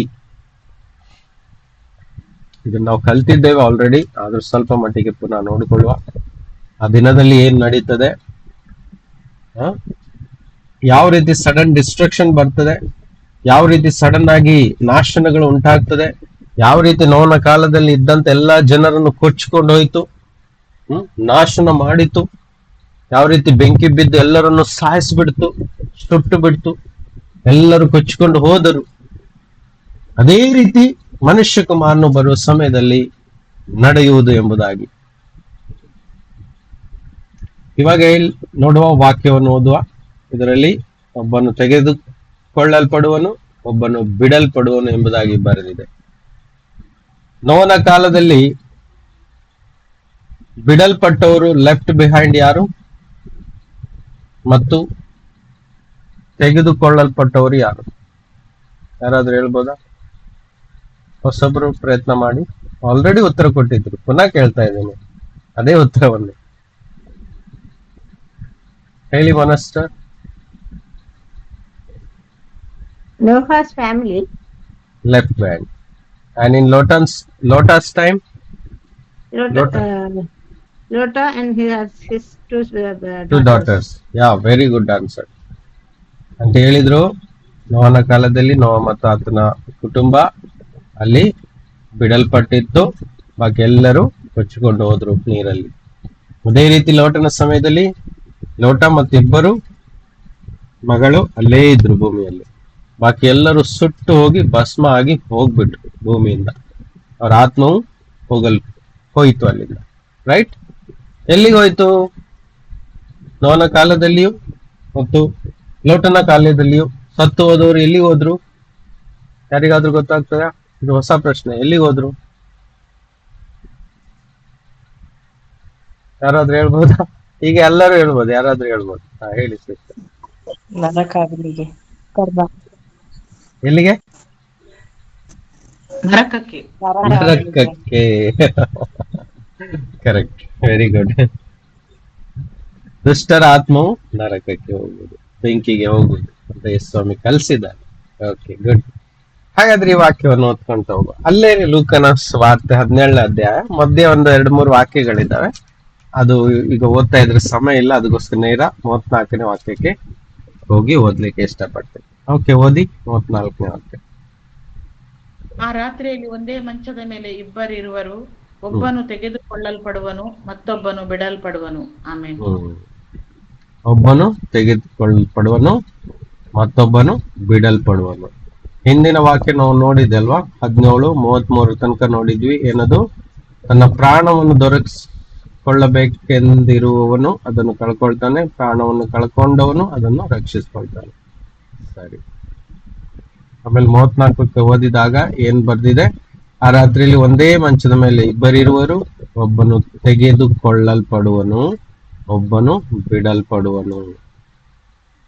ಈಗ ಹೊಸಬ್ರು ಟ್ರೈ ಮಾಡಿ. ಹೋದ ವರ್ಷ ಎಲ್ಲರೂ ಇದ್ರು, ಆದ್ರೂ ಸಹ ನೋಹನ ಕಥೆಯ ಪ್ರಕಾರ, ಲೋಟನ ಕಥೆಯ ಪ್ರಕಾರ ಇಲ್ಲಿ ತೆಗೆದುಕೊಳ್ಳಲ್ಪಡುವನು, ಇಂಗ್ಲಿಷ್ ಅಲ್ಲಿ ನೋಡಿ, ಒನ್ ಶಾಲ್ ಬಿ ಟೇಕನ್. ನೋಹನ ಕಾಲದಲ್ಲಿ ಏನಾಯ್ತು? They all took, flood came and took them away ಅಂತ ಬರೆದಿದೆ. ಪ್ರಳಯ ಬಂದು ಎಲ್ಲರನ್ನು ಬಡಿದುಕೊಂಡು ಹೋಯಿತು. ಟುಕ್ ದೆಮ್ ಅವೇ ಅಲ್ವಾ? And fire came, destroyed them all. ಬೆಂಕಿ ಬಂದು ಎಲ್ಲರನ್ನು ಸುಟ್ಟು ಬಿಡ್ತು, ಎಲ್ಲರನ್ನು ಸಾಯಿಸಿಬಿಡ್ತು, ಅವರು ಸತ್ತು ಹೋದರು. ಹಾಗಾದ್ರೆ ಇಲ್ಲಿ ಯೇಸು ಸ್ವಾಮಿ ಹೇಳ್ತಾ ಇದ್ದಾರೆ, ಒಂದೇ ಮಂಚದ ಮೇಲೆ ಇಬ್ಬರು ಮಲ್ಕೊಂಡಿರ್ತಾರೆ, ಒಬ್ಬನು ತೆಗೆದುಕೊಳ್ಳಲ್ಪಡುವನು, one shall be taken and other shall be left, ಮತ್ತೊಬ್ಬನು ಬಿಡಲ್ಪಡುವನು. ಉತ್ತರ ಗೊತ್ತಿದೆ ಅನೇಕರಿಗೆ. ಓಕೆ, ನೋಹನ ಕಾಲದಲ್ಲಿ ಬಿಡಲ್ಪಟ್ಟವರು ಯಾರು? ಈಸಿ ಆಗ್ತದೆ ಹೇಳಿ. ಪಾಪ ಮಾಡಿದವರು. ಸಿಸ್ಟರ್, ನೋಹನ ಕಾಲದಲ್ಲಿ ಅಲ್ಲಿ ಬಿಡಲ್ಪಟ್ಟವರು ಯಾರು ಮತ್ತು ಕೊಚ್ಚಿಕೊಂಡು ಹೋದವರು ಯಾರು? ಅಂದ್ರೆ ಇದು ಕೊಚ್ಚಿಕೊಂಡು ಸಾರಿ ಕೊಚ್ಚಿಕೊಂಡು ಹೋದವರು ಪಾಪ ಮಾಡಿದವರು. ಬಿಡಲ್ಪಟ್ಟವರು ನೋಹದ ಫ್ಯಾಮಿಲಿ, ಅವರ Correct. ಜನರೇಷನ್. Yes. ದೇವರು ಅವರ ಜನರೇಷನ್ ಅನ್ನು ಸೇವ್ ಮಾಡಿದ್ರು. ಸೇವ್ ಮಾಡಿ ಅಂದ್ರೆ ಅಲ್ಲೇ ಇದ್ರು ಅವರು. ಎಲ್ಲಾದ್ರೂ ಹೋದ್ರ Noah and family? No, they were in the ark. Correct, ಅವ್ರು ಅಲ್ಲೇ ಇದ್ರು. ಹೋದವ್ರು ಯಾರು? ಕೊಚ್ಕೊಂಡು ಎಲ್ಲೋ ಸಮುದ್ರ ಪಾಲಾಗಿ ಸತ್ತು ನರಕಕ್ಕೆ ಹೋದ್ರು. ಹೌದು. ರೈಟ್. ಎಸ್. ಅದೇ ರೀತಿ ಲೋಟನ ಕಾಲದಲ್ಲಿ ಸತ್ತು ನರಕಕ್ಕೆ ಹೋದವ್ರು ಯಾರು? ಪಾಪಿಗಳು, ಅನೀತಿವಂತರು. ಅಲ್ಲಿ ಇದ್ದವ್ರು ಯಾರು? ಬಿಡಲ್ಪಟ್ಟವ್ರು ಯಾರು? ಲೋಟ ಅಂಡ್ ಆತನ ಇಬ್ಬರು ಮಕ್ಕಳು. ಕರೆಕ್ಟ್. ಸೊ ಇಲ್ಲಿ ಒಬ್ಬನು ತೆಗೆದುಕೊಳ್ಳಲ್ಪಡುವನು, ಮತ್ತೊಬ್ಬನು ಬಿಡಲ್ಪಡುವನು. ಉತ್ತರ ಯೇಸು ಸ್ವಾಮಿ ಹೇಳಿದ್ದಾರೆ. ನಾವು ಸ್ವಲ್ಪ ಮುಂದೆ ಹೋಗುವ. ಇಬ್ರು ಮಲ್ಕೊಂಡಿರ್ತಾರೆ, ಒಬ್ಬರನ್ನ ಎಲ್ಲಿಗೋ ಕರ್ಕೊಂಡು ಹೋಗ್ತಾರೆ. ಯಾರು ಕರ್ಕೊಂಡು ಹೋಗ್ತಾರೆ? ಅದು ದೇವದೂತರದೇ ಕೆಲಸ. ಒಬ್ಬರು ಅಲ್ಲೇ ಬಿಡಲ್ಪಡೋರು. ನೋಡಿ, ಈ ಒಂದು ವಿಷಯ ನಮಗೆ ಇಂಟರ್ನೆಟ್ ಅಲ್ಲಿ ಅನೇಕ ದೇವ ಸೇವಕರು ತಪ್ಪಾಗಿ ಕಲಿಸಿದ್ದಾರೆ. ಆದ್ರೆ ಯೇಸು ಸ್ವಾಮಿ ಏನ್ ಕಲಿಸಿದ್ದಾರೆ ಅದನ್ನ ನಾವು ನೋಡುವ. ಈ ತೆಗೆದುಕೊಳ್ಳಲ್ಪಡುವನು ಎಲ್ಲಿಗೆ ಹೋಗ್ತಾನೆ, ಬಿಡಲ್ಪಡುವನು ಎಲ್ಲಿರ್ತಾನೆ, ಅದು ಯಾರು ಅಂತ ನೋಡೋಣ. ಇಲ್ಲಿ 35ನೇ ವಾಕ್ಯ ಹೀಗೆ ಹೇಳ್ತದೆ: ಇಬ್ಬರು ಹೆಂಗಸರು ಒಂದೇ ಕಲ್ಲಲ್ಲಿ ಬೀಸುತ್ತಿರುವರು, ಒಬ್ಬಳು ತೆಗೆದುಕೊಳ್ಳಲ್ಪಡುವಳು, ಮತ್ತೊಬ್ಬಳು ಬಿಡಲ್ಪಡುವಳು ಅಂದನು. 2 women shall be grinding together, the one shall be taken and the other left. ಹೌದಾ? ಇಬ್ಬರು ಅಡಿಗೆ ಮಾಡ್ತಾ ಇರ್ತಾರೆ, ಕಲ್ಲು ಹರಿತಾ ಇರ್ತಾರೆ. ಆ ಕಾಲದಲ್ಲಿ ಇದೇ ಮಿಕ್ಸಿ ಆಗಿತ್ತು, ಇದೇ ಗ್ರೈಂಡರ್ ಆಗಿತ್ತು. ಇಬ್ರು ಬೇಕಿತ್ತು, ಸಾಕಾಗ್ತಿತ್ತು ಅದಕ್ಕೋಸ್ಕರ. ಆ ಸಮಯದಲ್ಲಿ, ಯೇಸು ಬರುವ ಸಮಯದಲ್ಲಿ ಒಬ್ರು ತೆಗೆದುಕೊಳ್ಳಲ್ಪಡ್ತಾರೆ, ಒಬ್ರು ಅಲ್ಲೇ ಬಿಡಲ್ಪಡ್ತಾರೆ. ರೈಟ್. ಸೊ ತೆಗೆದುಕೊಳ್ಳಲ್ಪಡೋರು ಯಾರು ಮತ್ತು ಎಲ್ಲಿಗೆ ತೆಗೆದುಕೊಂಡು ಹೋಗ್ತಾರೆ? ಬಿಡಲ್ಪಟ್ಟವ್ರು ಯಾರು? ಬಿಡಲ್ಪಡೋದಂದ್ರೆ ಗೊತ್ತಿದೆ. ಇವಾಗ ಇಲ್ಲಿ ಇಬ್ರು ಇರ್ತಾರೆ, ಒಬ್ರು ತೆಗೆದುಕೊಳ್ಳಲ್ಪಡ್ತಾರೆ ಅಂದ್ರೆ ಇನ್ನೊಬ್ರು ಇಲ್ಲೇ ಇರ್ತಾರೆ ಅಂತ ಅರ್ಥ. ರೈಟ್. ಯಾ. 3ನೇ ಪಾಯಿಂಟ್, 36ನೇ ವಾಕ್ಯ: ಇಬ್ಬರು ಹೊಲದಲ್ಲಿರುವವರು, ಒಬ್ಬನು ತೆಗೆಯಲ್ಪಡುವನು, ಒಬ್ಬನು ಬಿಡಲ್ಪಡುವನು ಎಂದು ನಾನು ನಿಮಗೆ ಹೇಳುತ್ತೇನೆ. ಇಬ್ಬರು ಹೊಲದಲ್ಲಿರುವರು, ಒಬ್ಬನು ತೆಗೆಯಲ್ಪಡುವನು. 2 men shall be in the field, the one shall be taken and the other left. Correct. ಇಬ್ಬರು ಹೊಲದಲ್ಲಿ ಕೆಲಸ ಮಾಡ್ತಾ ಇರ್ತಾರೆ, ಒಬ್ಬನು ತೆಗೆಯಲ್ಪಡುವನು, ಒಬ್ಬನು ಬಿಡಲ್ಪಡುವನು. ಹಂಗೆ ಬರೆದಿದ್ದಾರ. 1 shall be taken, ಒಬ್ಬನು ತೆಗೆಯಲ್ಪಡುವನು.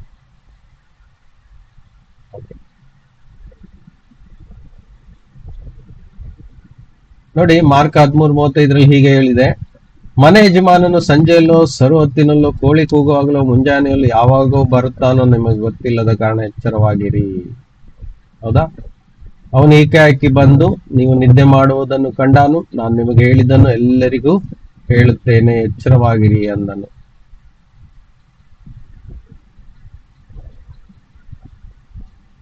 ನನ್ನ ವಾಕ್ಯ ಮಿಸ್ ಆಗಿದೆ ಇಲ್ಲಿ. ಒಮ್ಮೆ ವಾಕ್ಯ ಯಾರಾದ್ರೂ ಕೈಯಿಂದ ತೆಗೆದು ಓದ್ತೀರಾ? 36ನೇ ವಾಕ್ಯ ಇಲ್ಲಿ ಮಿಸ್ ಆಗಿದೆ.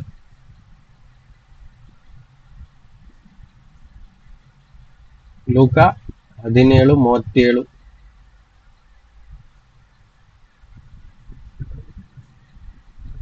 ಓದಿ. 17:37 ಸಿಸ್ಟರ್ ಓದಿ.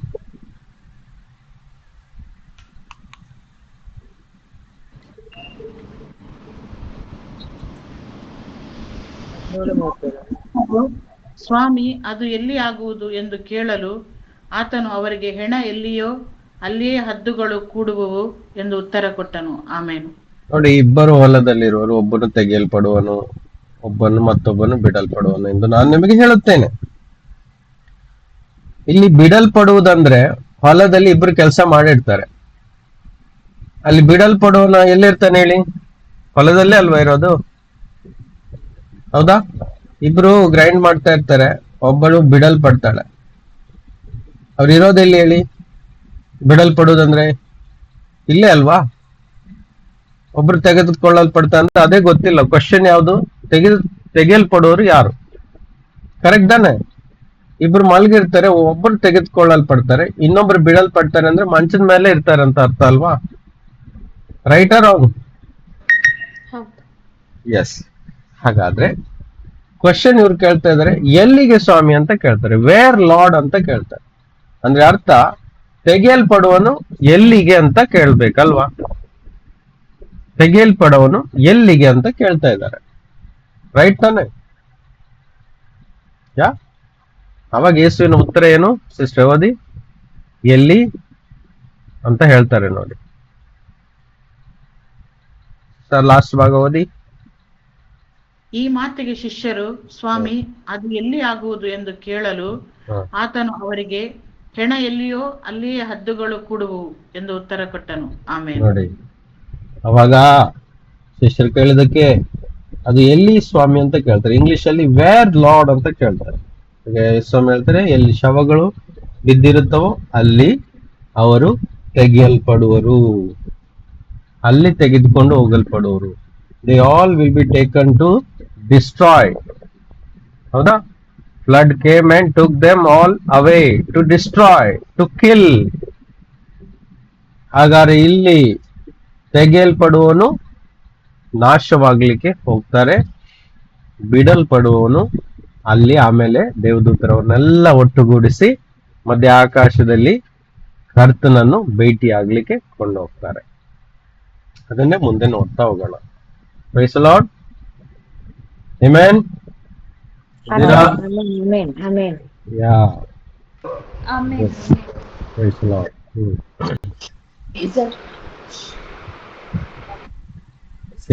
ನಾನು ಇಲ್ಲಿ ಓದ್ತಾ ಇದ್ದೆ, ಮಾರ್ಕ್ 13:36-37 ಹೇಳ್ತಾ ಇದೆ, ಅವನು ಏಕಾಏಕಿ ಬಂದು ನಿದ್ದೆ ಮಾಡುವುದನ್ನು ಕಂಡಾನು.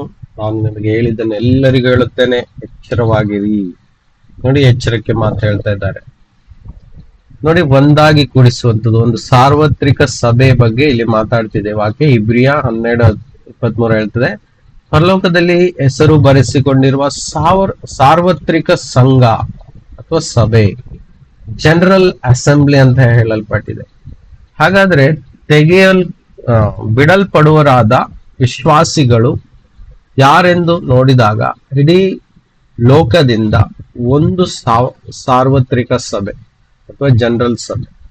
ಇವತ್ತು ನಾವು ಈ ಲೋಕದಲ್ಲಿ ನೋಡಬಹುದು, ಎಷ್ಟೋ ಪ್ರಕಾರದ ಸಭೆಗಳಿದ್ದಾವೆ. ರೋಮನ್ ಕ್ಯಾಥಲಿಕ್ ಸಭೆ, ಮೆಥಡಿಸ್ಟ್ ಸಭೆ, ಆರ್ಥೋಡಾಕ್ಸ್ ಸಭೆ, ಹೌದಾ, ಯಾಕೋಬೈಟ್ ಸಭೆ, ಮಾರ್ ಥೋಮಸ್ ಸಭೆ, CSI, ಮತ್ತೆ CNI, ಮತ್ತೆ ಅಸೆಂಬ್ಲೀಸ್ ಆಫ್ ಗಾಡ್, ಪೆಂಟಿಕಾಸ್ಟಲ್ ಸಭೆ, ನ್ಯೂ ಲೈಫ್ ಸಭೆ, ಮತ್ತೆ ಸಿರಿಯನ್ ಕ್ಯಾಥಲಿಕ್ ಸಭೆ, ಬ್ರದರನ್ಸ್ ಸಭೆ, ಜೆಹೋವಾ ವಿಟ್ನೆಸ್ ಸಭೆ, ಮತ್ತೆ ಹೆಸರು ಹೇಳಿದ್ರೆ ಇನ್ನೂ 106 ಹೆಸರುಗಳು ಸಿಗ್ತವೆ ಬಿಡಿ. ಹಾಗಾದ್ರೆ ಇದ್ರಲ್ಲಿ ಯಾವ ಸಭೆ ಅಲ್ಲಿ ಹೋಗ್ತದೆ? ಯಾವ ಸಭೆ ಹೋಗ್ತದೆ? ಯಾವ ಸಭೆ ಯೇಸುವನ್ನು ಮಧ್ಯಾಕಾಶದಲ್ಲಿ ಹೋಗಿ ಭೇಟಿ ಆಗ್ತಾರೆ? ಹೇಳಿ ಯಾರಾದ್ರೂ, ದಯವಿಟ್ಟು ಹೇಳಿ.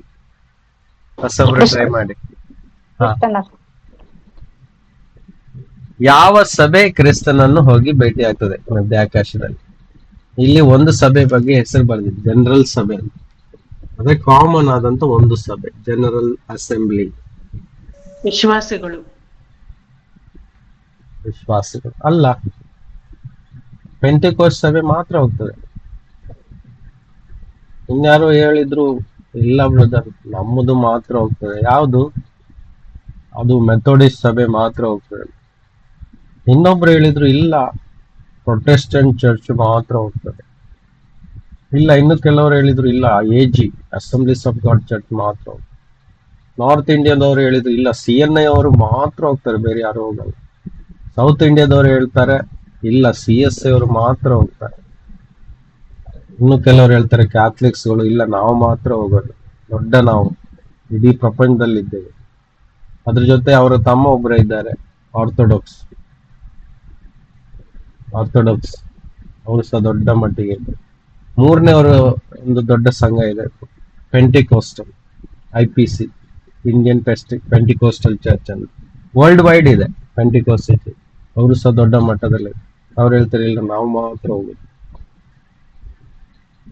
ಹಾಗಾದ್ರೆ ಯಾವ ಸಭೆಯಲ್ಲಿ ಹೋಗುದು? ಈ ಜನರಲ್ಸ್ ಅಸೆಂಬ್ಲಿಯಲ್ಲಿ ಯಾರು ಬಂದ್ರು? ಸೊ ಇದರ ಉತ್ತರ ಇದಾಗಿದೆ, ಯೇಸುವನ್ನು ನಂಬಿ ಆತನೊಬ್ಬನೇ ನನ್ನ ಸ್ವಂತ ರಕ್ಷಕನು, ನನ್ನನ್ನು ಪಾಪದಿಂದ ಕಾಪಾಡಿ ನಿತ್ಯ ಜೀವ ಕೊಟ್ಟು ಪರಲೋಕ ರಾಜ್ಯಕ್ಕೆ ಸೇರಿಸಿ ಅಲ್ಲಿ ನಿತ್ಯವಾಗಿ ಆತನ ಜೊತೆ ಬಾಳ್ಲಿಕ್ಕೆ ನನಗೋಸ್ಕರ ಇದ್ದಂತ ರಕ್ಷಕನು ಅಂತ ನಾವು ನಂಬಿ ಆತನು ಹೇಳಿದ ಒಂದೊಂದು ಆಜ್ಞೆಗಳನ್ನು ಪ್ರತಿನಿತ್ಯ ಅನುಸರಿಸಿ ಪಾಲಿಸಿ ಯಾವ ಒಂದು ವ್ಯಕ್ತಿ ಜೀವಿಸ್ತಾನೋ ಆತನೇ ಈ ಜನರಲ್ ಅಸೆಂಬ್ಲಿಯ ಭಾಗವಾಗಿರ್ತಾನೆ. ಎಷ್ಟಂಡಿಗೆ ಅರ್ಥ ಆಗ್ತದೆ? ಯೇಸುವಿನ ಫಾಲೋವರ್ಸ್, ದ ಟ್ರೂ ಡಿಸೈಪಲ್ಸ್, ಯೇಸುವಿನ ಶಿಷ್ಯರುಗಳಲ್ಲಿರ್ತಾರೆ, ನಿಜವಾದ ಶಿಷ್ಯರುಗಳು, ನಾಟ್ ಫಾಲ್ಸ್ ಶಿಷ್ಯರು. ಸಭೆ ಹೆಸರಿಗೆ ಒಳಪಟ್ಟವರಲ್ಲ, ಯೇಸುವಿನ ವಾಕ್ಯಕ್ಕೆ ಒಳಪಟ್ಟವರು. ಯಾವುದೇ ಒಂದು ಒಕ್ಕೂಟಕ್ಕೆ ಒಳಪಟ್ಟವರಲ್ಲ, ಯೇಸುವಿನ ಒಂದೊಂದು ವಾಕ್ಯಕ್ಕೆ ಬೆಲೆ ಕೊಟ್ಟವರು, ಅದನ್ನು ಪರಿಪಾಲನೆ ಮಾಡಿದವರು ಮಾತ್ರ ಆ ಜನರಲ್ ಅಸೆಂಬ್ಲಿಗೆ ಒಳಗಾಗ್ತಾರೆ. Okay, brother, yes brother. ಅದನ್ನ ಡಿಸೈಡ್ ಮಾಡುವವರು ಯೇಸುನೇ ಆಗಿರ್ತಾರೆ. ಯಾಕಂತ ಹೇಳಿದ್ರೆ ಒಂದು ವಾಕ್ಯ ಹೇಳ್ತದೆ, ಆತನ ತಾನು ಆರಿಸಿಕೊಂಡವರನ್ನು ವಿಶ್ವದ ಎಲ್ಲಾ ಕಡೆಗಳಿಂದಲೂ ಒಟ್ಟುಗೂಡಿಸುವನು ಅಂತ ಹೇಳಿ. ಎಸ್, ಮತ್ತಾಯ 24 36 37 ಅಲ್ಲಿ ಬರೆದಿದೆ. ಐ ಥಿಂಕ್ 34ರಿಂದ ಅನ್ಸುತ್ತೆ. ಅಲ್ಲಿ ನೋಡ್ಲೆ ನಾವು ಲೋಕದ 4 ಕಡೆಯಿಂದಲೂ, ಈ ಭೂಮಿಯ 4 ಭಾಗದಿಂದಲೂ ತನ್ನ ದೂತರನ್ನು ಕಳುಹಿಸಿ ತಾನು ಆರಿಸಿಕೊಂಡಂತ ಭಕ್ತರನ್ನು, ಎಲೆಕ್ಟ್ ಅಂತ ಇಂಗ್ಲಿಷ್ ಅಲ್ಲಿ ಬರೆದಿದೆ, ಕೊಂಡವರನ್ನು ಒಟ್ಟುಗೂಡಿಸುವರು. ಅಲ್ಲಿ ಪೆಂಟೆಕೋಸ್ಟಲ್ ಚರ್ಚ್ ಅಂತ ಇಲ್ಲ, CSI CNI ಅಂತ ಇಲ್ಲ, ಮೆಥಡಿಸ್ಟ್ ಇಲ್ಲ, ಕ್ಯಾಥಲಿಕ್ಸ್ ಇಲ್ಲ, ಯಾವುದೂ ಇಲ್ಲ. ತಾನು ಆರಿಸಿಕೊಂಡವರು, ಇವತ್ತು ಹೇಳಿದ ಹಾಗೆ ಕರೆಕ್ಟ್, ತಾನು ಆರಿಸಿಕೊಂಡವರು ಅಂದ್ರೆ ಒಂದೊಂದು ವಿಶ್ವಾಸಿಗಳ ವೈಯಕ್ತಿಕ ಜೀವಿತದ ಮೇಲೆ ಡಿಪೆಂಡ್ ಆಗಿರುತ್ತೆ ಯಾರು ಅಲ್ಲಿ ಒಂದಾಗ್ತಾರೆ ಎಂಬುದಾಗಿ, ಯಾರು ಅಲ್ಲಿ ಸೇರಲ್ಪಡ್ತಾರೆ ಎಂಬುದಾಗಿ. ಜನರಿಗೆ ಅರ್ಥ ಆಗ್ತಾ ಇದೆ? It's so important. Hallelujah, so important. So ಇವರು ಅಲ್ಲಿ ಒಟ್ಟಾಗ್ತಾರೆ, ಇವರೇ ಬಿಡಲ್ಪಟ್ಟಂತವರು. ಬಾಕಿ ಎಲ್ಲರೂ ನಾಶನಕ್ಕೆ ಹೋಗ್ತಾರೆ. ಅಂದ್ರೆ ಯೇಸು ಬರುವ ದಿನದಲ್ಲಿ ಮೊದಲು ಜಡ್ಜ್ ಮಾಡ್ತಾರೆ. ಭತ್ತವನ್ನು ಇದು ಮಾಡಿ ಅದರಲ್ಲಿರುವಂತ ಹೊಟ್ಟನ್ನು ಪ್ರತ್ಯೇಕಿಸ್ತಾರೆ. ಕುರಿ ಮತ್ತು ಮೇಕೆಯನ್ನು ಪ್ರತ್ಯೇಕಿಸ್ತಾರೆ. ಮೇಕೆಯನ್ನು ಬೇರೆ ಮಾಡ್ತಾರೆ, ಕುರಿಯನ್ನು ಬೇರೆ ಮಾಡ್ತಾರೆ. ಆಡುಗಳು ಮತ್ತೆ ಮೇಕೆ ಅಲ್ಲ, ಆಡು ಮತ್ತು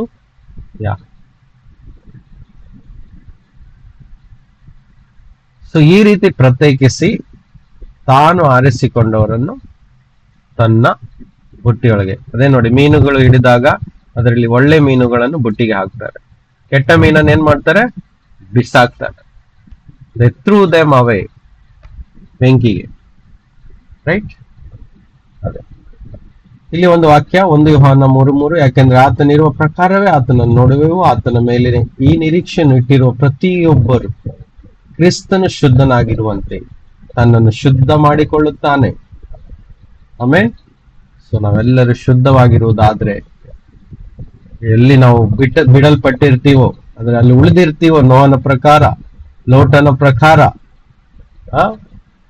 ನಾವೆಲ್ಲರೂ ಸುರಕ್ಷಿತವಾಗಿ ಯೇಸುವಿನ ಆಗಮನದಲ್ಲಿ ಆತನ ಜೊತೆ ಹೋಗಿ ಸೇರ್ತೀವಿ. ಸೊ ಯೇಸು ಸ್ವಾಮಿ ಹೇಗೆ ಬರ್ತಾರೆ ಎಂಬುದನ್ನು ನಾವು ಮುಂದಿನ ವಾರ ನೋಡುವ. ಸೊ ನಿಧಾನವಾಗಿ ಹೋಗುವ. ನಮ್ಮ ಉದ್ದೇಶ ಒಂದೇ, ಇಲ್ಲಿ ತೇರಿ ಕಲಿಯೋದಲ್ಲ, ನಮ್ಮ ಮನಸ್ಸುಗಳನ್ನು, ನಮ್ಮ ಆತ್ಮವನ್ನು ನಾವು ತಯಾರಿ ಮಾಡಿಕೊಳ್ಳುವುದು, ನಮ್ಮನ್ನೇ ಶುದ್ಧ ಮಾಡಿಕೊಳ್ಳುವುದು, ನಮ್ಮನ್ನು ನಾವೇ ಕ್ರಿಸ್ತನಿಗೆ ಒಪ್ಪಿಸಿಕೊಟ್ಟು ಆತನ ನೀತಿಯಲ್ಲಿ ಜೀವಿಸುವುದು, ಆತನ ಇಷ್ಟಪಟ್ಟ ಪ್ರಕಾರ ಜೀವಿಸುವುದು, ಆತನಿಗೇನು ಇಷ್ಟ ಇದೆಯೋ ಆ ರೀತಿ ನಾವು ನಡೆಯುವುದು. ನಮ್ಮ ಇಷ್ಟ ಅಲ್ಲ, ಅವರ ಇಷ್ಟವನ್ನು ನಾವು ನೆರವೇರಿಸುವುದು. ಅದಕ್ಕೆ ದೇವರು ಈ ಪ್ರಾರ್ಥನೆಯನ್ನು ಕಲಿಸಿದ್ದಾರೆ. ಏನದು?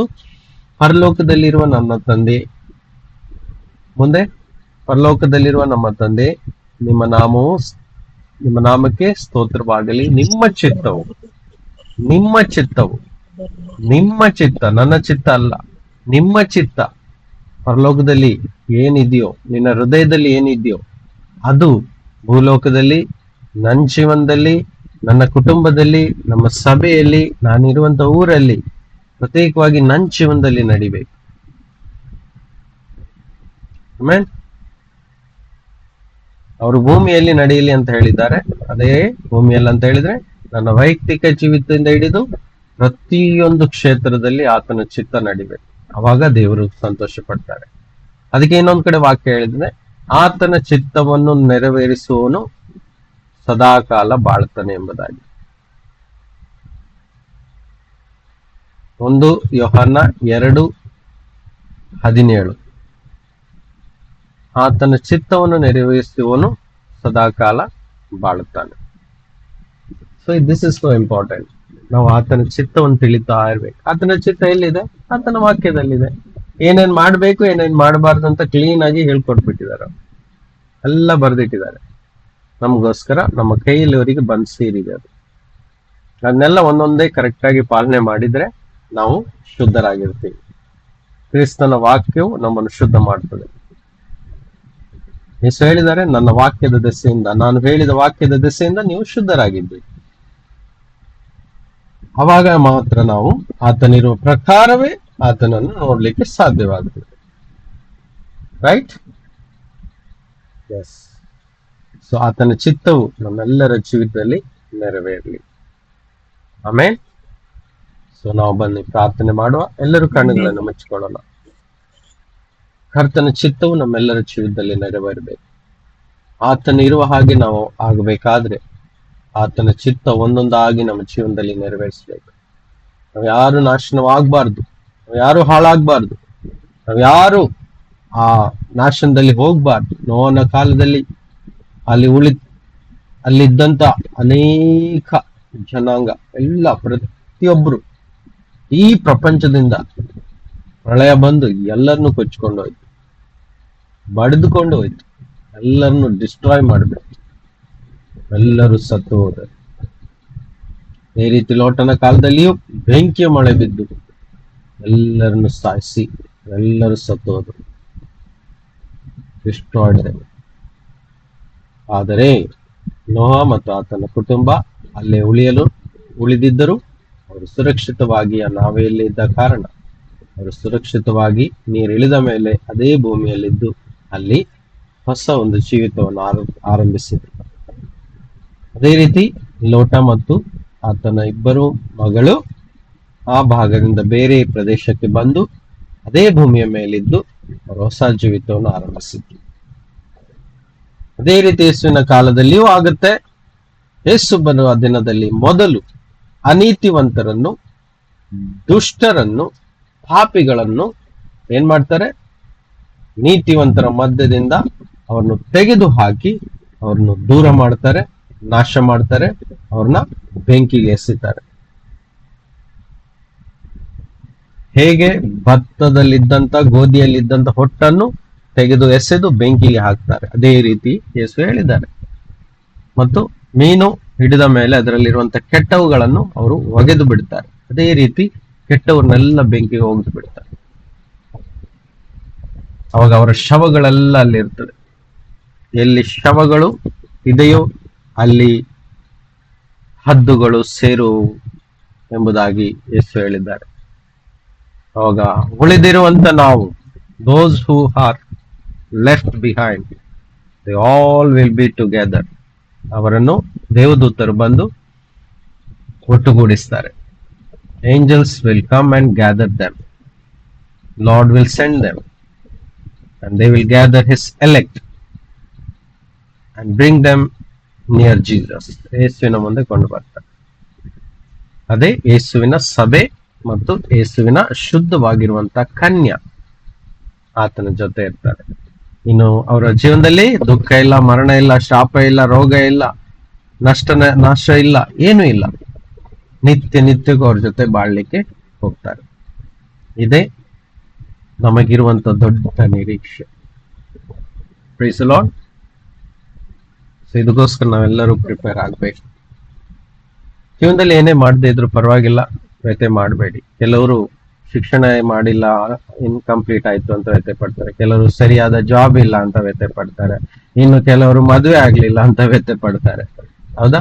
ಇನ್ನು ಕೆಲವೊಬ್ರು ಮಕ್ಕಳಿಲ್ಲ ಅಂತ ವ್ಯಥೆ ಪಡ್ತಾರೆ. ಇನ್ನು ಕೆಲವರು ನನಗೆ ಮನೆ ಇಲ್ಲ ಅಂತ ವ್ಯಥೆ ಪಡ್ತಾರೆ. ಇನ್ನು ಕೆಲವರು ಸೇವಿಂಗ್ ಇಲ್ಲ ಅಂತ ವ್ಯಥೆ ಪಡ್ತಾರೆ. ಅಯ್ಯೋ, ಲೀಸ್ಟ್ ಮಾಡಿದ್ರೆ ಒಂದಲ್ಲ ಒಂದು ವ್ಯಥೆ ಎಲ್ಲರ ಜೀವನದಲ್ಲೂ ಇದೆ. ಯೇಸು ಹೇಳ್ತಾರೆ, ಯಾರು ತಮ್ಮ ಜೀವನವನ್ನು ಕಳ್ಕೊಳ್ತಾರೋ ಅವರು ಜೀವನವನ್ನು ನಿಜವಾಗಿ ಪಡ್ಕೊಳ್ತಾರೆ ಎಂಬುದಾಗಿ ಹೇಳಿದ್ದಾರೆ. Don't worry about what we lose in this world. ನಾವು ಏನನ್ನು ಕಳ್ಕೊಳ್ತೀವಿ ಎಂಬುದರ ಬಗ್ಗೆ ಚಿಂತೆ ಅಲ್ಲ. ಯಾರು ನಾವು ಕಳ್ಕೊಳ್ತೀವೋ, ಇಲ್ಲಿ ದುಃಖ ಇದೆಯೋ ಅವ್ರಿಗೆ ಹೇಳ್ತಾರೆ, ನಿಮ್ಮ ದುಃಖವು ಹೋಗಿ ನಿಮಗೆ ಸಂತೋಷ ಉಂಟಾಗುವುದು ಎಂಬುದಾಗಿ ಹೇಳ್ತಾರೆ. ಸೊ ನಮ್ಮ ನಿಜವಾದ ಜೀವಿತ ಆರಂಭವಾಗುವುದು ಅಲ್ಲಿಂದ. ಹೊಸ ಹುಟ್ಟಿನ ಆರಂಭ ಅಲ್ಲಿ ಆಗ್ತದೆ. ಆಮೇಲೆ ಸೊ ದೇವರಿಗೆ ಮಹಿಮೆ ಆಗಲಿ. ಯೇಸು ಕ್ರಿಸ್ತ ನಾಮದಲ್ಲಿ ತಂದೆಯಾದ ದೇವರೇ ನಾವು ಪ್ರಾರ್ಥಿಸ್ತೇವೆ. ಕೇಳಿದಂತ ವಾಕ್ಯಗಳು ನಮ್ಮ ಹೃದಯದಲ್ಲಿ ಅಚ್ಚುಳಿಯಲಿ. ದುಷ್ಟನ್ನು ಕದ್ದುಕೊಂಡು ಹೋಗದಂತೆ ಅದನ್ನು ಕಾಪಾಡು, ರಕ್ಷಿಸು ಎಂಬುದಾಗಿ ಪ್ರಾರ್ಥಿಸ್ತೇವೆ. ತಂದೆ, ಸಹಾಯ ಮಾಡುವನಾಗಿರು.